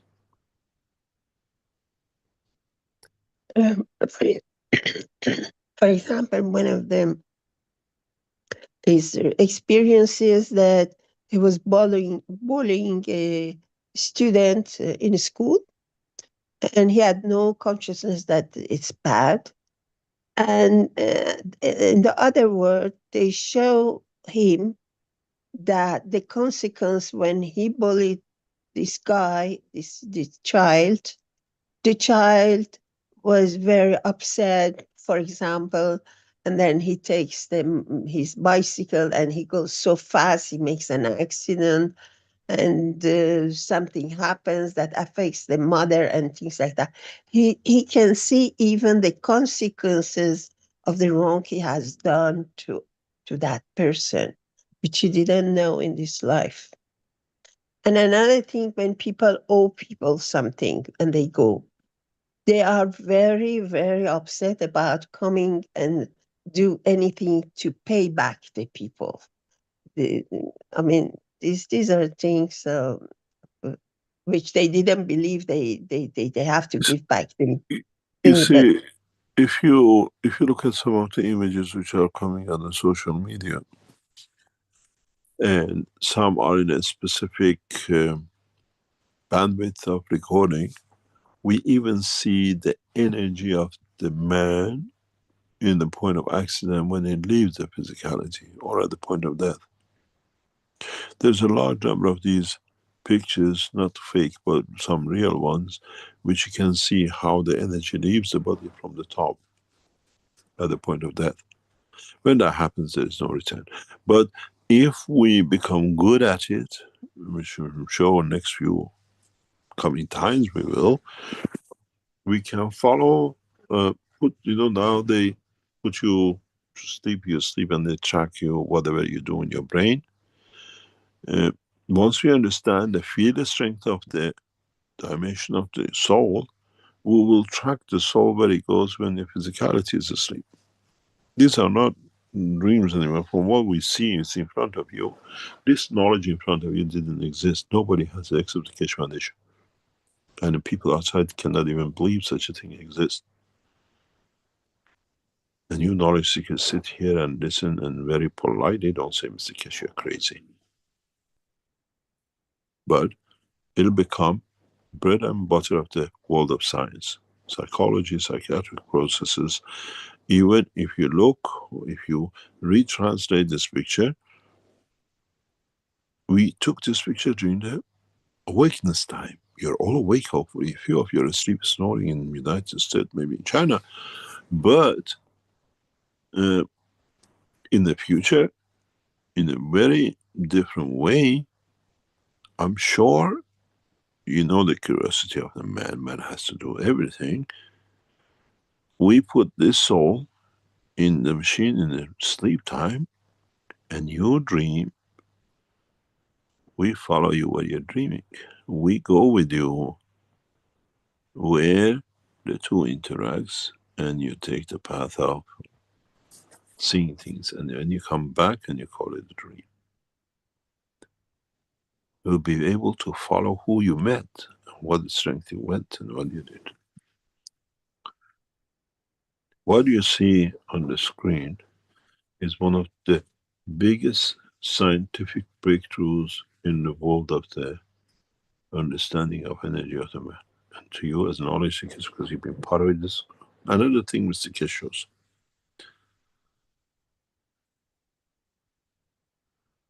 When we go into depth,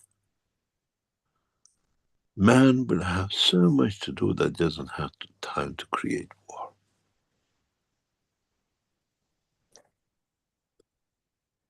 And now it's a science. It's not it's fake anymore. It's not something you do. And sooner or later, these systems will be offered internationally to companies like Philips International and others to develop for psychological pattern. You put a woman, you put a child in the system, and you see multiple energy packs. And then you take them back out and you put them back in again. And you see the same patterns are created. Then you understand you don't put this beautiful soul into mental, psychological, psychiatric hospitals. You find a solution to it, to how to handle each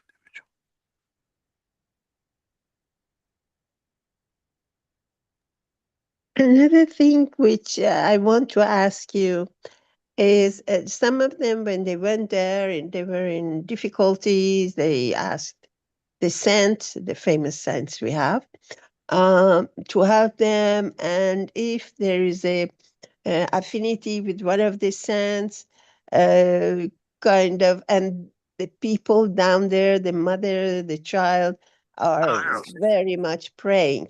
And they send them back because of this praying of people sacrificing down there. How about that? How Oh, can you we can explain explain it in any shape or form. it? We can read to it anything like. It's like somebody jumps in the river and it goes on and on. I throw a hand on a line and I pull them back. And then I become the savior of the life, or I brought them back. If you happen to have a line, you can do it. Yes, it's there. Then you've done it. Otherwise, the rest is all hypocrisy.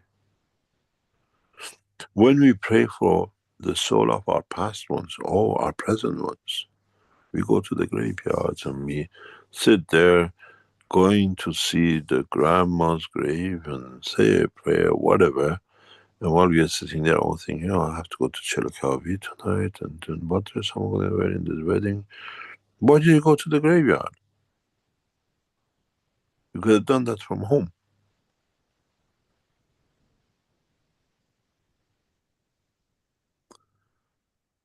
And this is part of the structure of life. Would my prayer, would my thing, would I cry and I bring them back? We interpreted what it suits us, but the reality is, has it happened? Has it shortened it? Have I created an anchor? We have a privilege to be part of a trial. And it's a privilege to be in that position, to see the strength of the man. We have a young boy of early 20s, sentenced to die within the next few days, few weeks.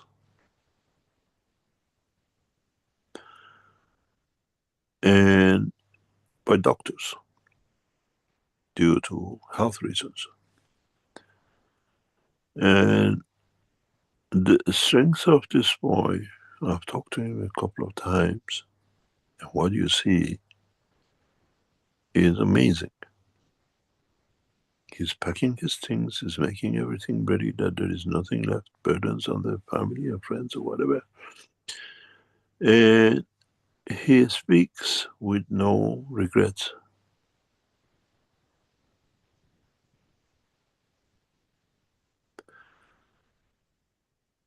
He hasn't surrendered to what might not. Maybe he doesn't try life in his loneliness, but he has surrendered to understanding that this is inevitable. Why should I? He still does. He still lives a normal life by the look of it. But it's interesting to see how we respect life.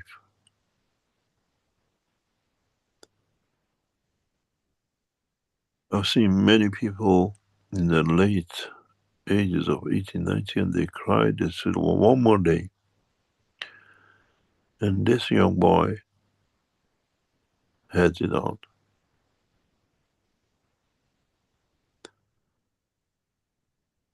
When I spoke with him yesterday, I admired his audacity to challenge life.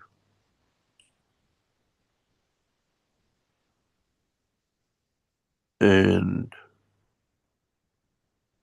we are doing everything possible in the hand of our knowledge to understand the process. But what does he visit in his own brain, and how he does not see an end tomorrow, but I do what's possible to do. And I do my best to live the life, keep the dad happy and keep the family happy, but whatever is inside. As an old song says, from one of the most famous singers of Iran, I sing that you don't see the sorrows in me. I laugh that you don't see the sorrows inside me. It's a cover. And we, as human race, we become very good at it.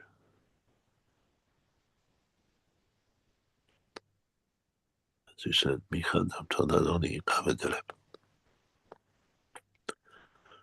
I laugh that you don't see the sorrows within me, what sorrows I carry. And this sorrows is the emotion that affects the soul of the man and how we connect to our existence. There's no intermediaries. It's in the soul of physicality and the conscious and the emotion of the man and the soul of the man. Nobody can interfere.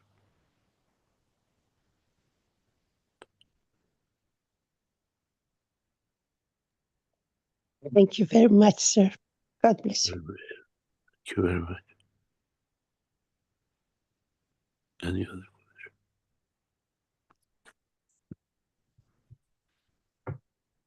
Okay, a question from Francielli from the Brazilian community. Will the love we learn here be taken to the universe through the interaction of the soul of the man with the soul of physicality. Yes. Is the soul of happiness important for taking love to the universe with the soul of the man? You don't have a choice, it goes with you. You have no choice. It's there.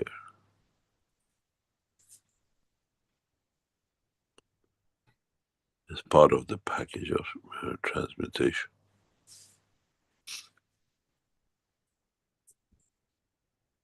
Any other question? Okay, we have a question in the Q&A from Hong. He says, hello, Mr. Keshe. Thank you for your unwavering guidance and inspiration. Yesterday, a friend asked me, intelligence and experience are acquired through learning after birth, but natural wisdom seems to exist as well. Though it feels somewhat intangible, it's more like it has been instilled. For instance, some say that certain books were written by human hands as instruments of cosmic civilization. It sounds fascinating, but I feel deeply perplexed. I found it difficult to answer his question. I only mentioned that our genes have been passed down through generations, carrying within them some form of innate experience. But I couldn't explore the idea further. Could you kindly share your thoughts on this? I would be very grateful.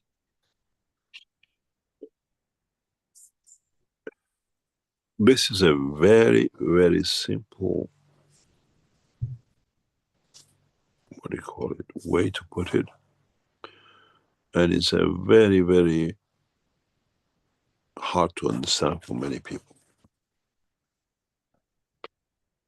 In the world of creation, we always look at ourselves and us. If you understood part of the teaching of today about the galaxies and the stars, look at this in a different way.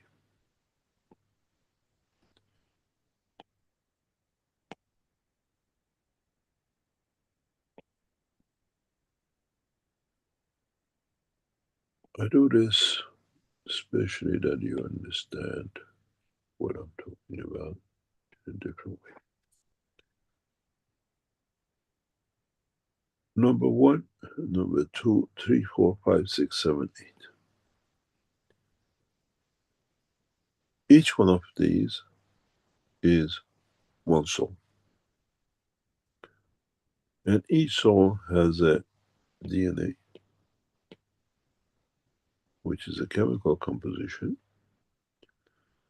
And in the process of life, in interacting with each other, have come across, created other souls, experience of, and this is you. And all these souls already have connection with their own dimension and with their own resolve and results. But they have given a seed of them. This is a great grandfather, this is the father of the great grandfather, the father of great great grandfather. And these souls are all connected to somewhere, to somebody, and the people of their time and the place and what they witnessed.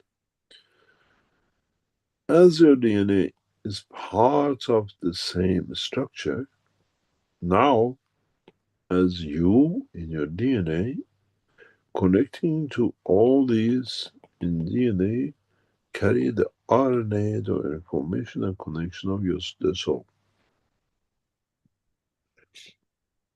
Then you understand, when you talk about DNA, you talk about a physical connection to all the slot, and through the soul and RNA connection to all the plasmas they created, they've been witness to, the information they've been witness to, and the rest.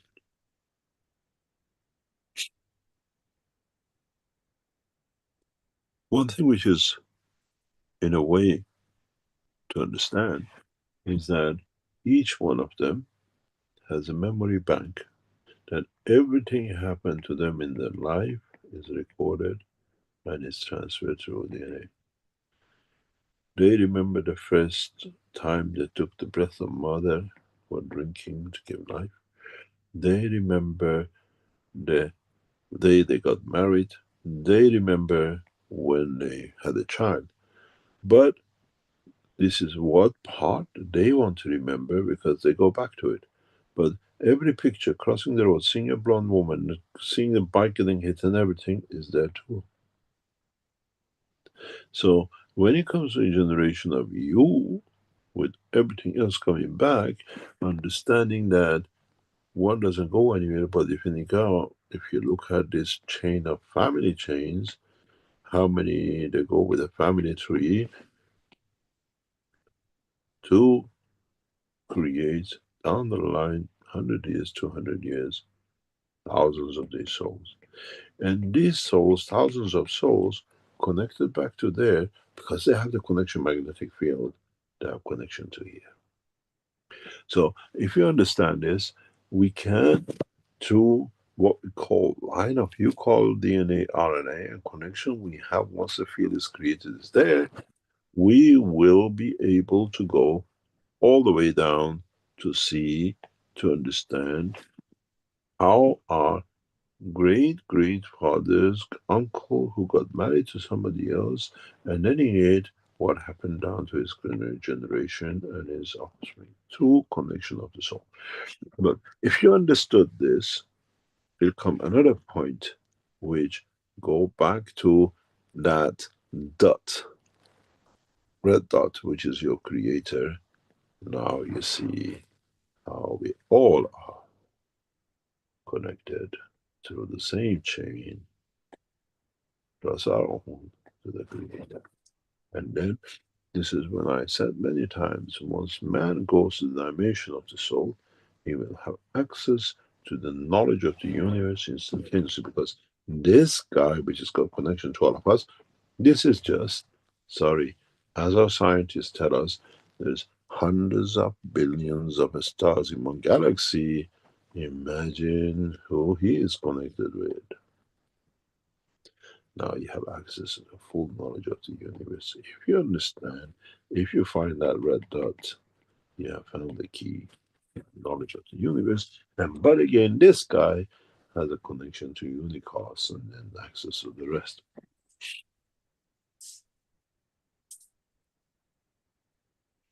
There is not enough tree on this planet from the day of creation of it to today, and the time it comes as long as it lives, to create paper to write the knowledge of the first day of this universe, let alone what we call millions of years down the line.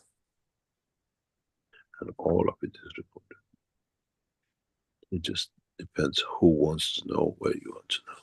Somebody gives you a smell of flower and say, oh, this reminds me of such a lover, such a place, such a restaurant. That was not there for decades because he never thought of it. We have the same access to all. It's just if we go with it all the time, we have nothing left to do.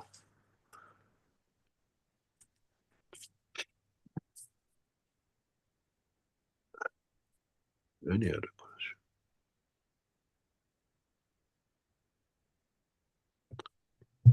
Okay, in our webinar chat from Peter, who says, good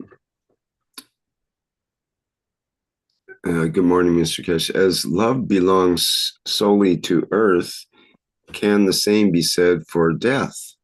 And if so, doesn't the fear of losing someone close lead to love? And do other races like each other or know feelings of fondness or friendship? We will establish now emotion has become part of the work of the universe.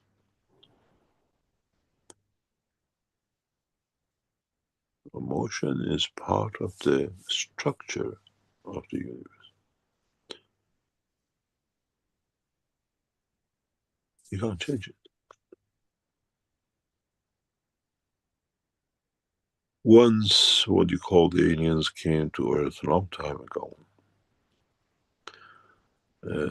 they had a problem to understand why humans kiss each other. Why do they hug each other?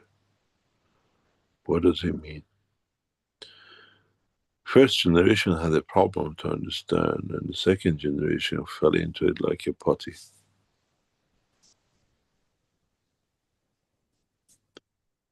Because it's just the fields in your structure of creation you need to trigger. Even a star has emotion, let alone the galaxy. You can't have emotion if you don't have a soul.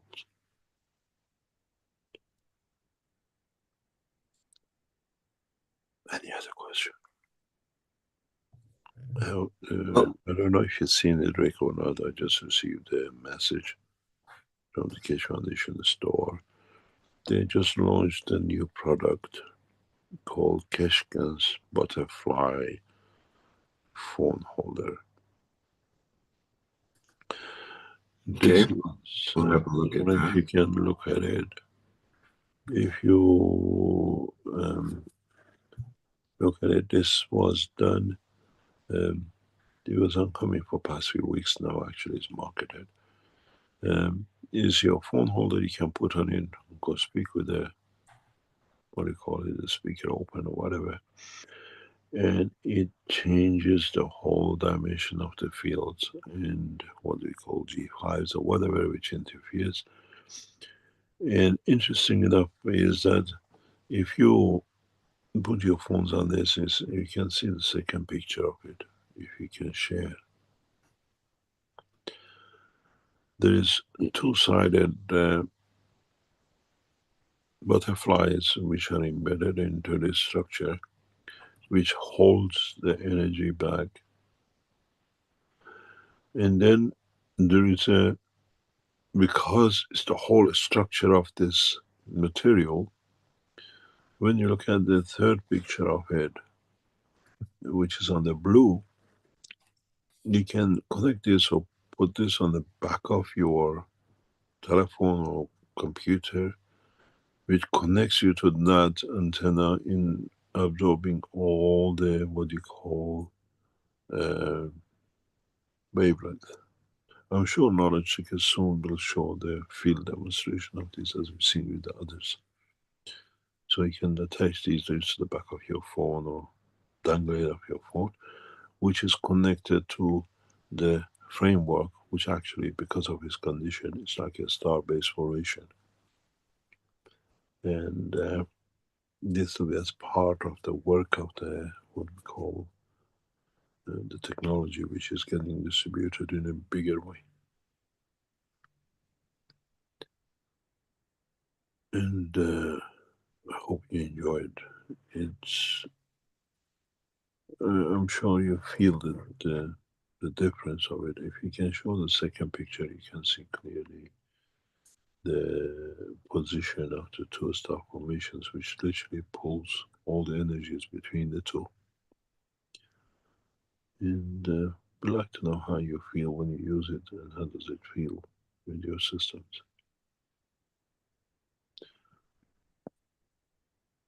Any other question? Okay, thank you.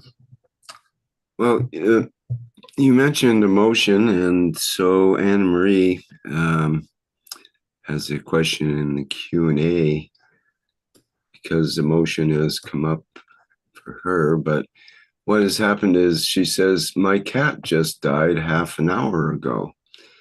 And her question is her soul leaving me now too, or will it stay for a while? Kind regards, Anne Marie. It all depends. It all depends. How and where and what was the final destination. Never loses contact, you lose connection.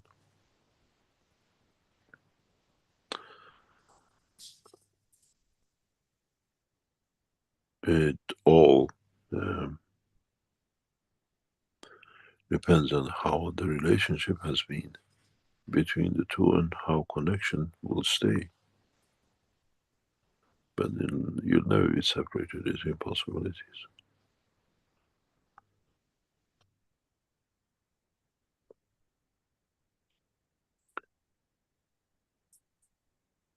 Absolutely impossible.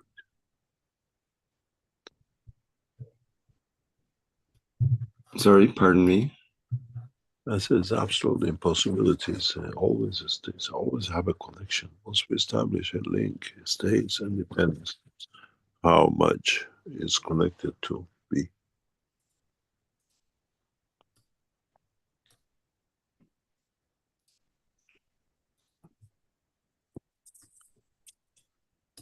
Any other question? From Tender in the YouTube, who says, is it correct when others, through whatever technology, can know where you go while you're sleeping, whilst you cannot even remember where you went? Is it then also possible that these or others could do things to you in your dreams? You cannot abuse this technology because it's part of the structure. The knowledge of creation cannot be abused. So that should not be a worry.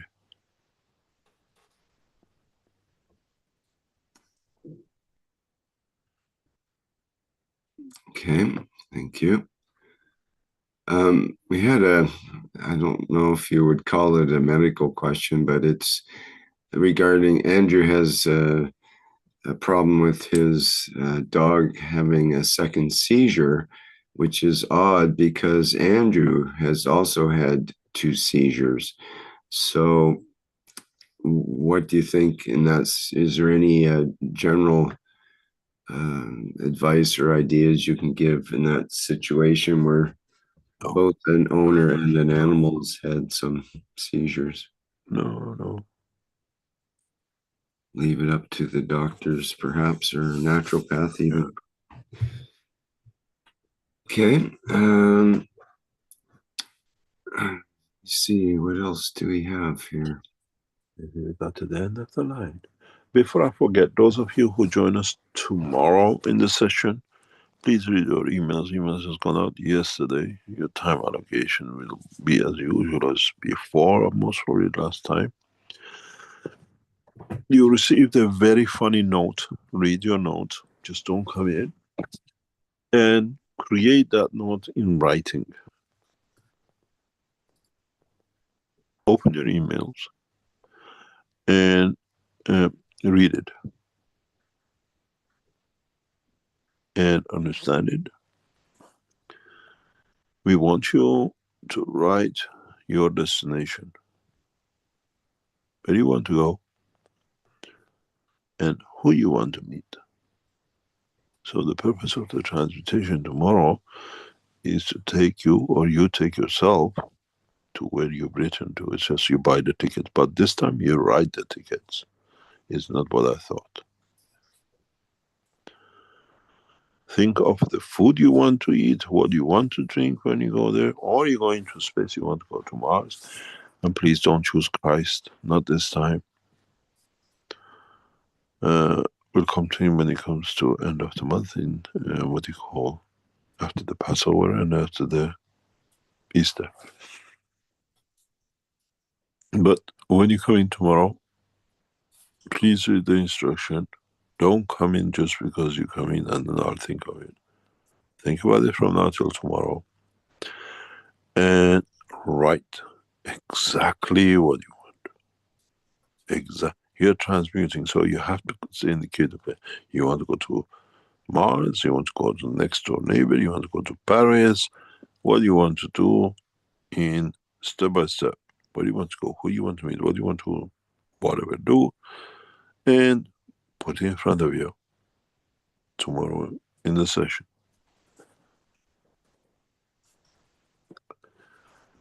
And then we tell you what to do with it.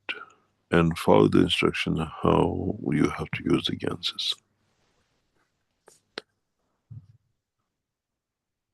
Any other question?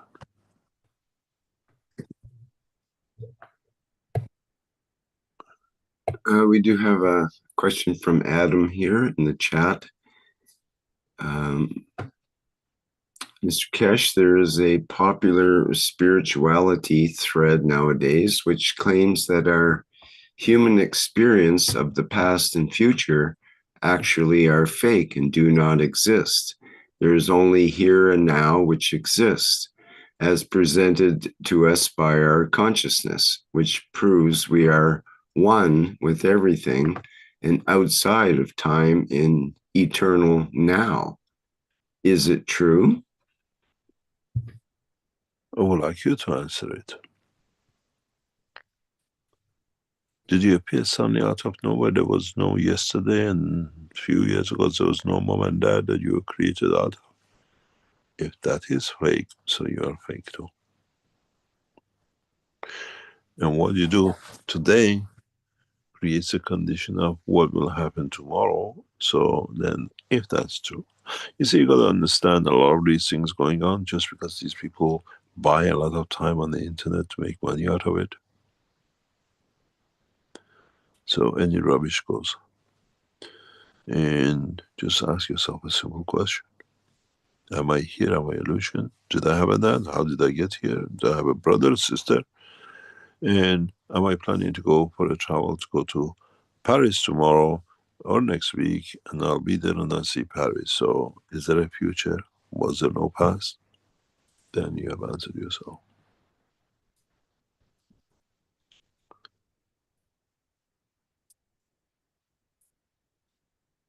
Any other question?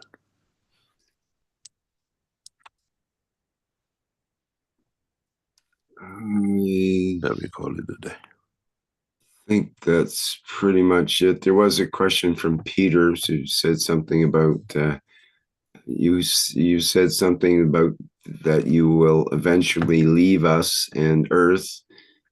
And he says, I hope it's not impertinent to ask, but can you tell us where you're going? And he says, I guess for a long vacation. Ooh. Go and ask the boss. Chances are you're not going to get a vacation, I think. Ask the boss. I was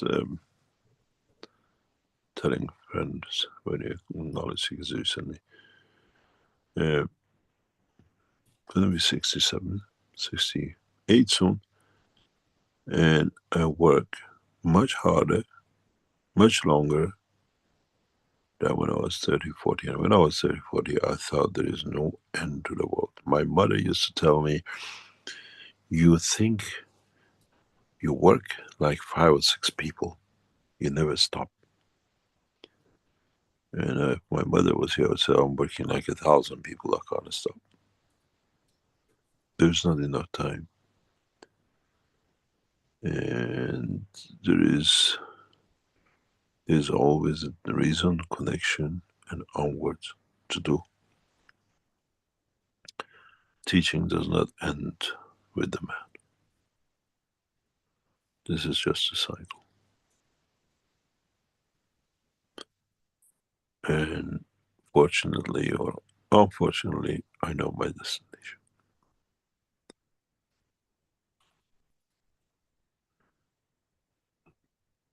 Any other question, or shall we call it a day?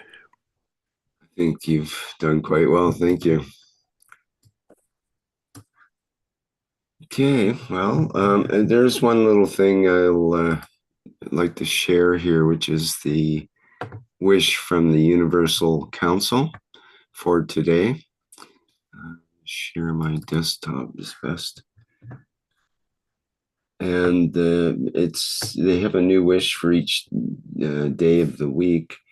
And this is Thursday. So Thursday's wish goes, we, the Universal Council, wish that as everyone elevates, they learn to add their energy to the planetary peace and prosperity. There is something which, before we go, I keep on asking. We are looking for people. Again, if you listen to the last teaching, only send your inquiries to info@keshe.foundation. People with advanced IT, we have a number of people who has come back to us. Social media management. We're looking for people, experts in space and energy. And please keep in touch with us, people with experts in communication. We're looking for, and then you'll understand the reason for it as we announce in the future time.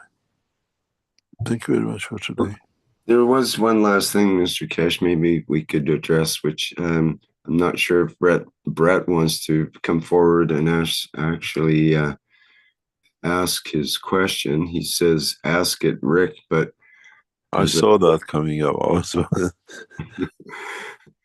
And I don't know. He puts you in the pan, huh? No, Rick, can you go need ahead, to Brent? share it. You need to share what we were speaking about. Well, you need to formulate the question, and I'm not sure what it is that you want to get to. So. But okay, Mr. Keshe, we were in yesterday's class, and we were looking at images that the scientists had took of the universe within different spectrums. And that's why I was saying, Rick, you need to show Mr. Keshe these images. But my question is the images that they are taking of the universe, they say that they are taking images of, billions, hundreds of billions of years ago. But to me, the images that were shared were showing that space is not empty. But if Rick could share those images, that would be great. I don't understand. I'm not sure which images you mean, Brett. The images that you were showing that made us come to the new images that they've taken of the universe that you were showing back then. Okay. Yeah. The reality is that I don't know if you hear now the discussions if the Earth is flat or spherical, or how come doesn't matter if it's spherical, we go to the other side, we still see the same galaxies and the same as we see on the other side. These are intriguing. A lot of answers and other questions. And is what we see real, or it's like they put the dome on us and they playing the reflection of the lights in the background, and we believe what we see. And when the recent one is a lot of people going crazy with it, that the pyramids have posts hundreds of meters into the base of the earth, and there are some things there. They're going to be God knows what future technologies and the rest of it. There's something for sure, and I keep on saying it, man has never been alone on this planet. And essentially, no planet, no, more or less the stars, for those who have advanced in understanding the work of cosmic rays, that has not been visited by the passengers of the universe. Curiosity is not just a man's, it belongs to all, one and everyone. All created things. If the birds could fly between planetary system, they would have done. But unfortunately, they can't. So what I'm saying is the images that they're showing, is they're saying that they're looking back in time. And I've got a problem with that. Everybody has a problem, you're not the only one. It doesn't seem as though that it looks like some of the images that Rick will find in a minute.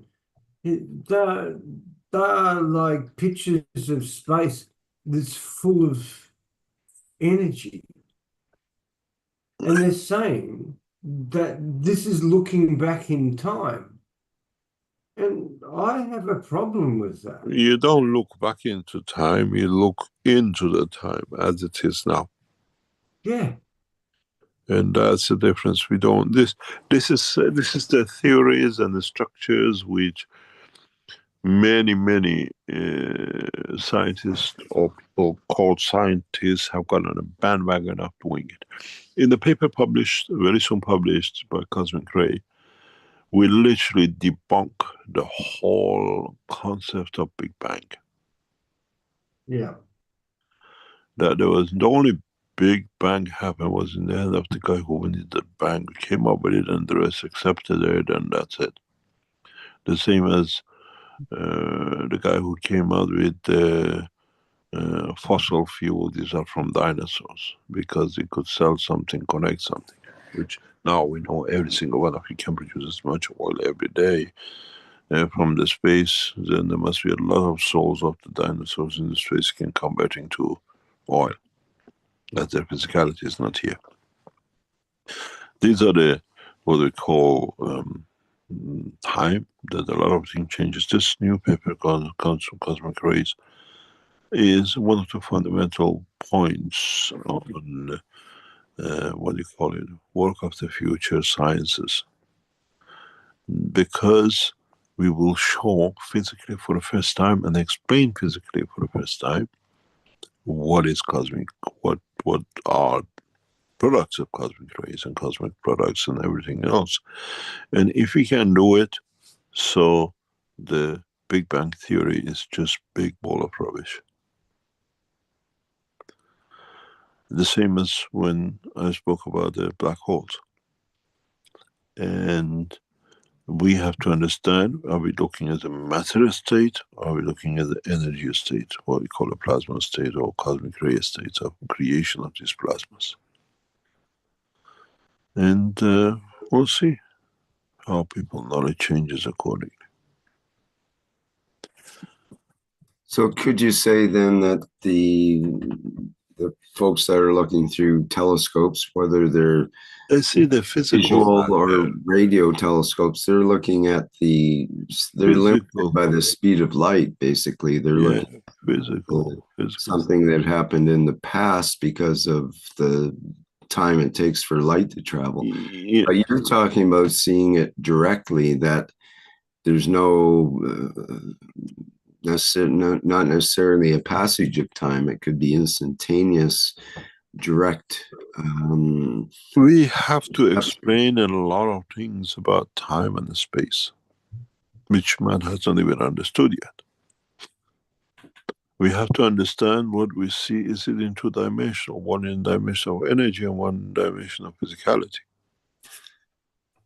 So, Mr. Keshe, is that what the ancient priests and shamans and those that knew so much about the positions of things in space, basically the stars and planets and so on, did they see directly, or were they working with the I think it's a mixture of two. Speed of light. Mm-hmm. You see, when you go to the quantum physics and cosmic rays and things, they always refer to the maximum speed of light. Mm-hmm. But we put a question: which light? Yes. So which field strength? Right. This is one of the questions which has to be answered. And different field strengths we have different speeds. Your light is invisibility to me, and my light is invisibility to you. Doesn't mean it doesn't exist.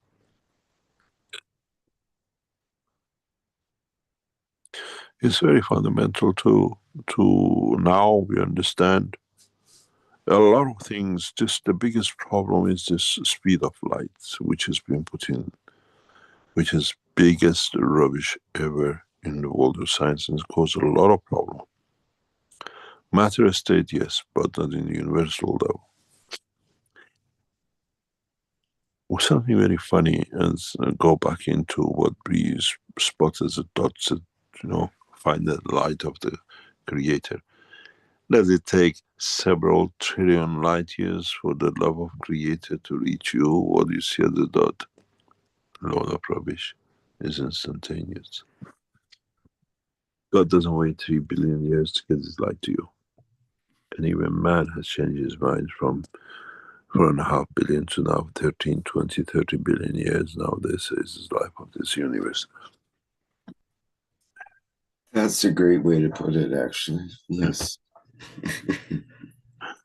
Thank you for today. And those of you who join us tomorrow, make sure you come with a full package. We want you to move. Thank you very much, Rick. I'll see you next week. Great. Thank you, Mr. Keshe. All right. Well, it's been another wonderful workshop here, number 583 in an ongoing series. And thank you, everybody, for attending today's workshop. And we'll be back next week, same time, but it will be in Central European summer time instead of Central European time. So do note the time change next week compared with your local time. I think the time changes on the Sunday coming up in a few days here.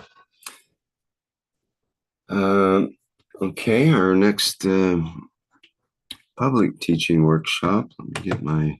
Before you go, you want to have a meeting of your own souls this week?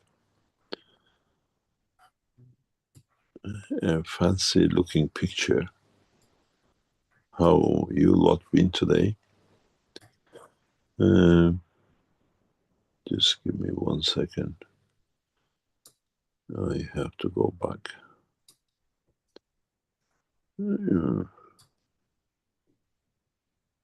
And then I wonder how you lot interpret today's image.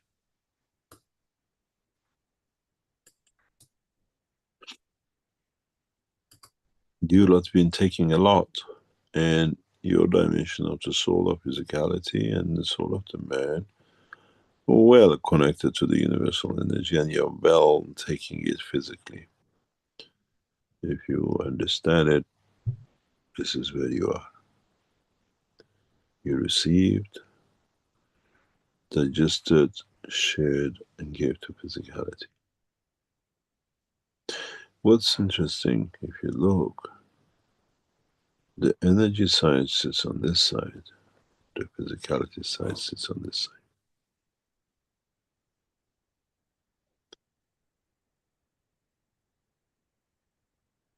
And you see the line of the soul.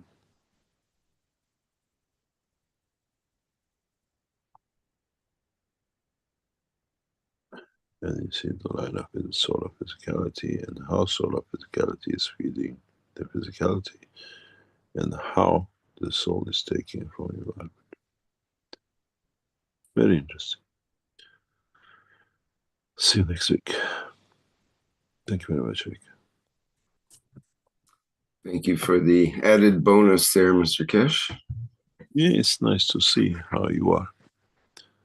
Looks a lot more balanced than the other images.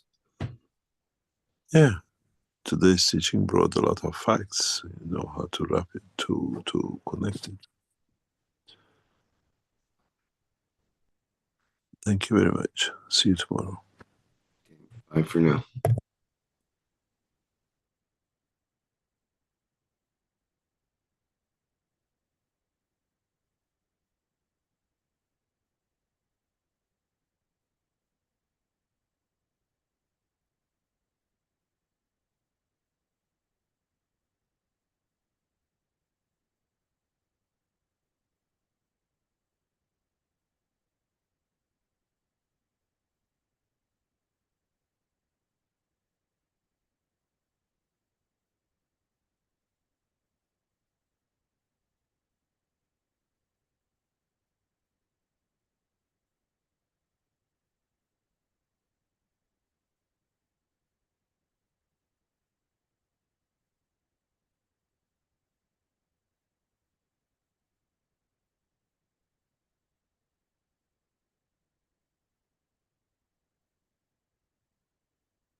Sorry, my microphone was off, and I was talking away here about the next public teaching workshop, which is on April 1st coming up. April Fool's Day is the One Planet, One Nation, One Race for Justice and World Peace. And that'll be with members of the Universal Council, and that will start at the 4 p.m. Central European Summer time slot. So be careful of the time change and adjust your clock accordingly locally. Okay, I think that wraps it up for today. Thank you, everybody, for attending. And we'll see you somewhere in the next public teaching workshops. Goodbye for now, and we'll go out with our usual musical way. And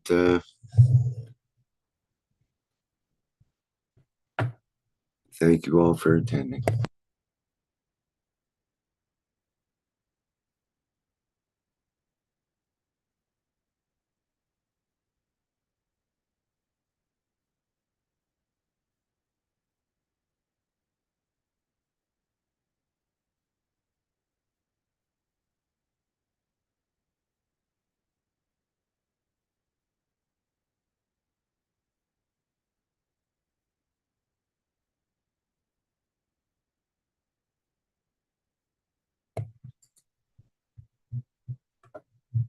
Well, something has happened to my ability to share sound in the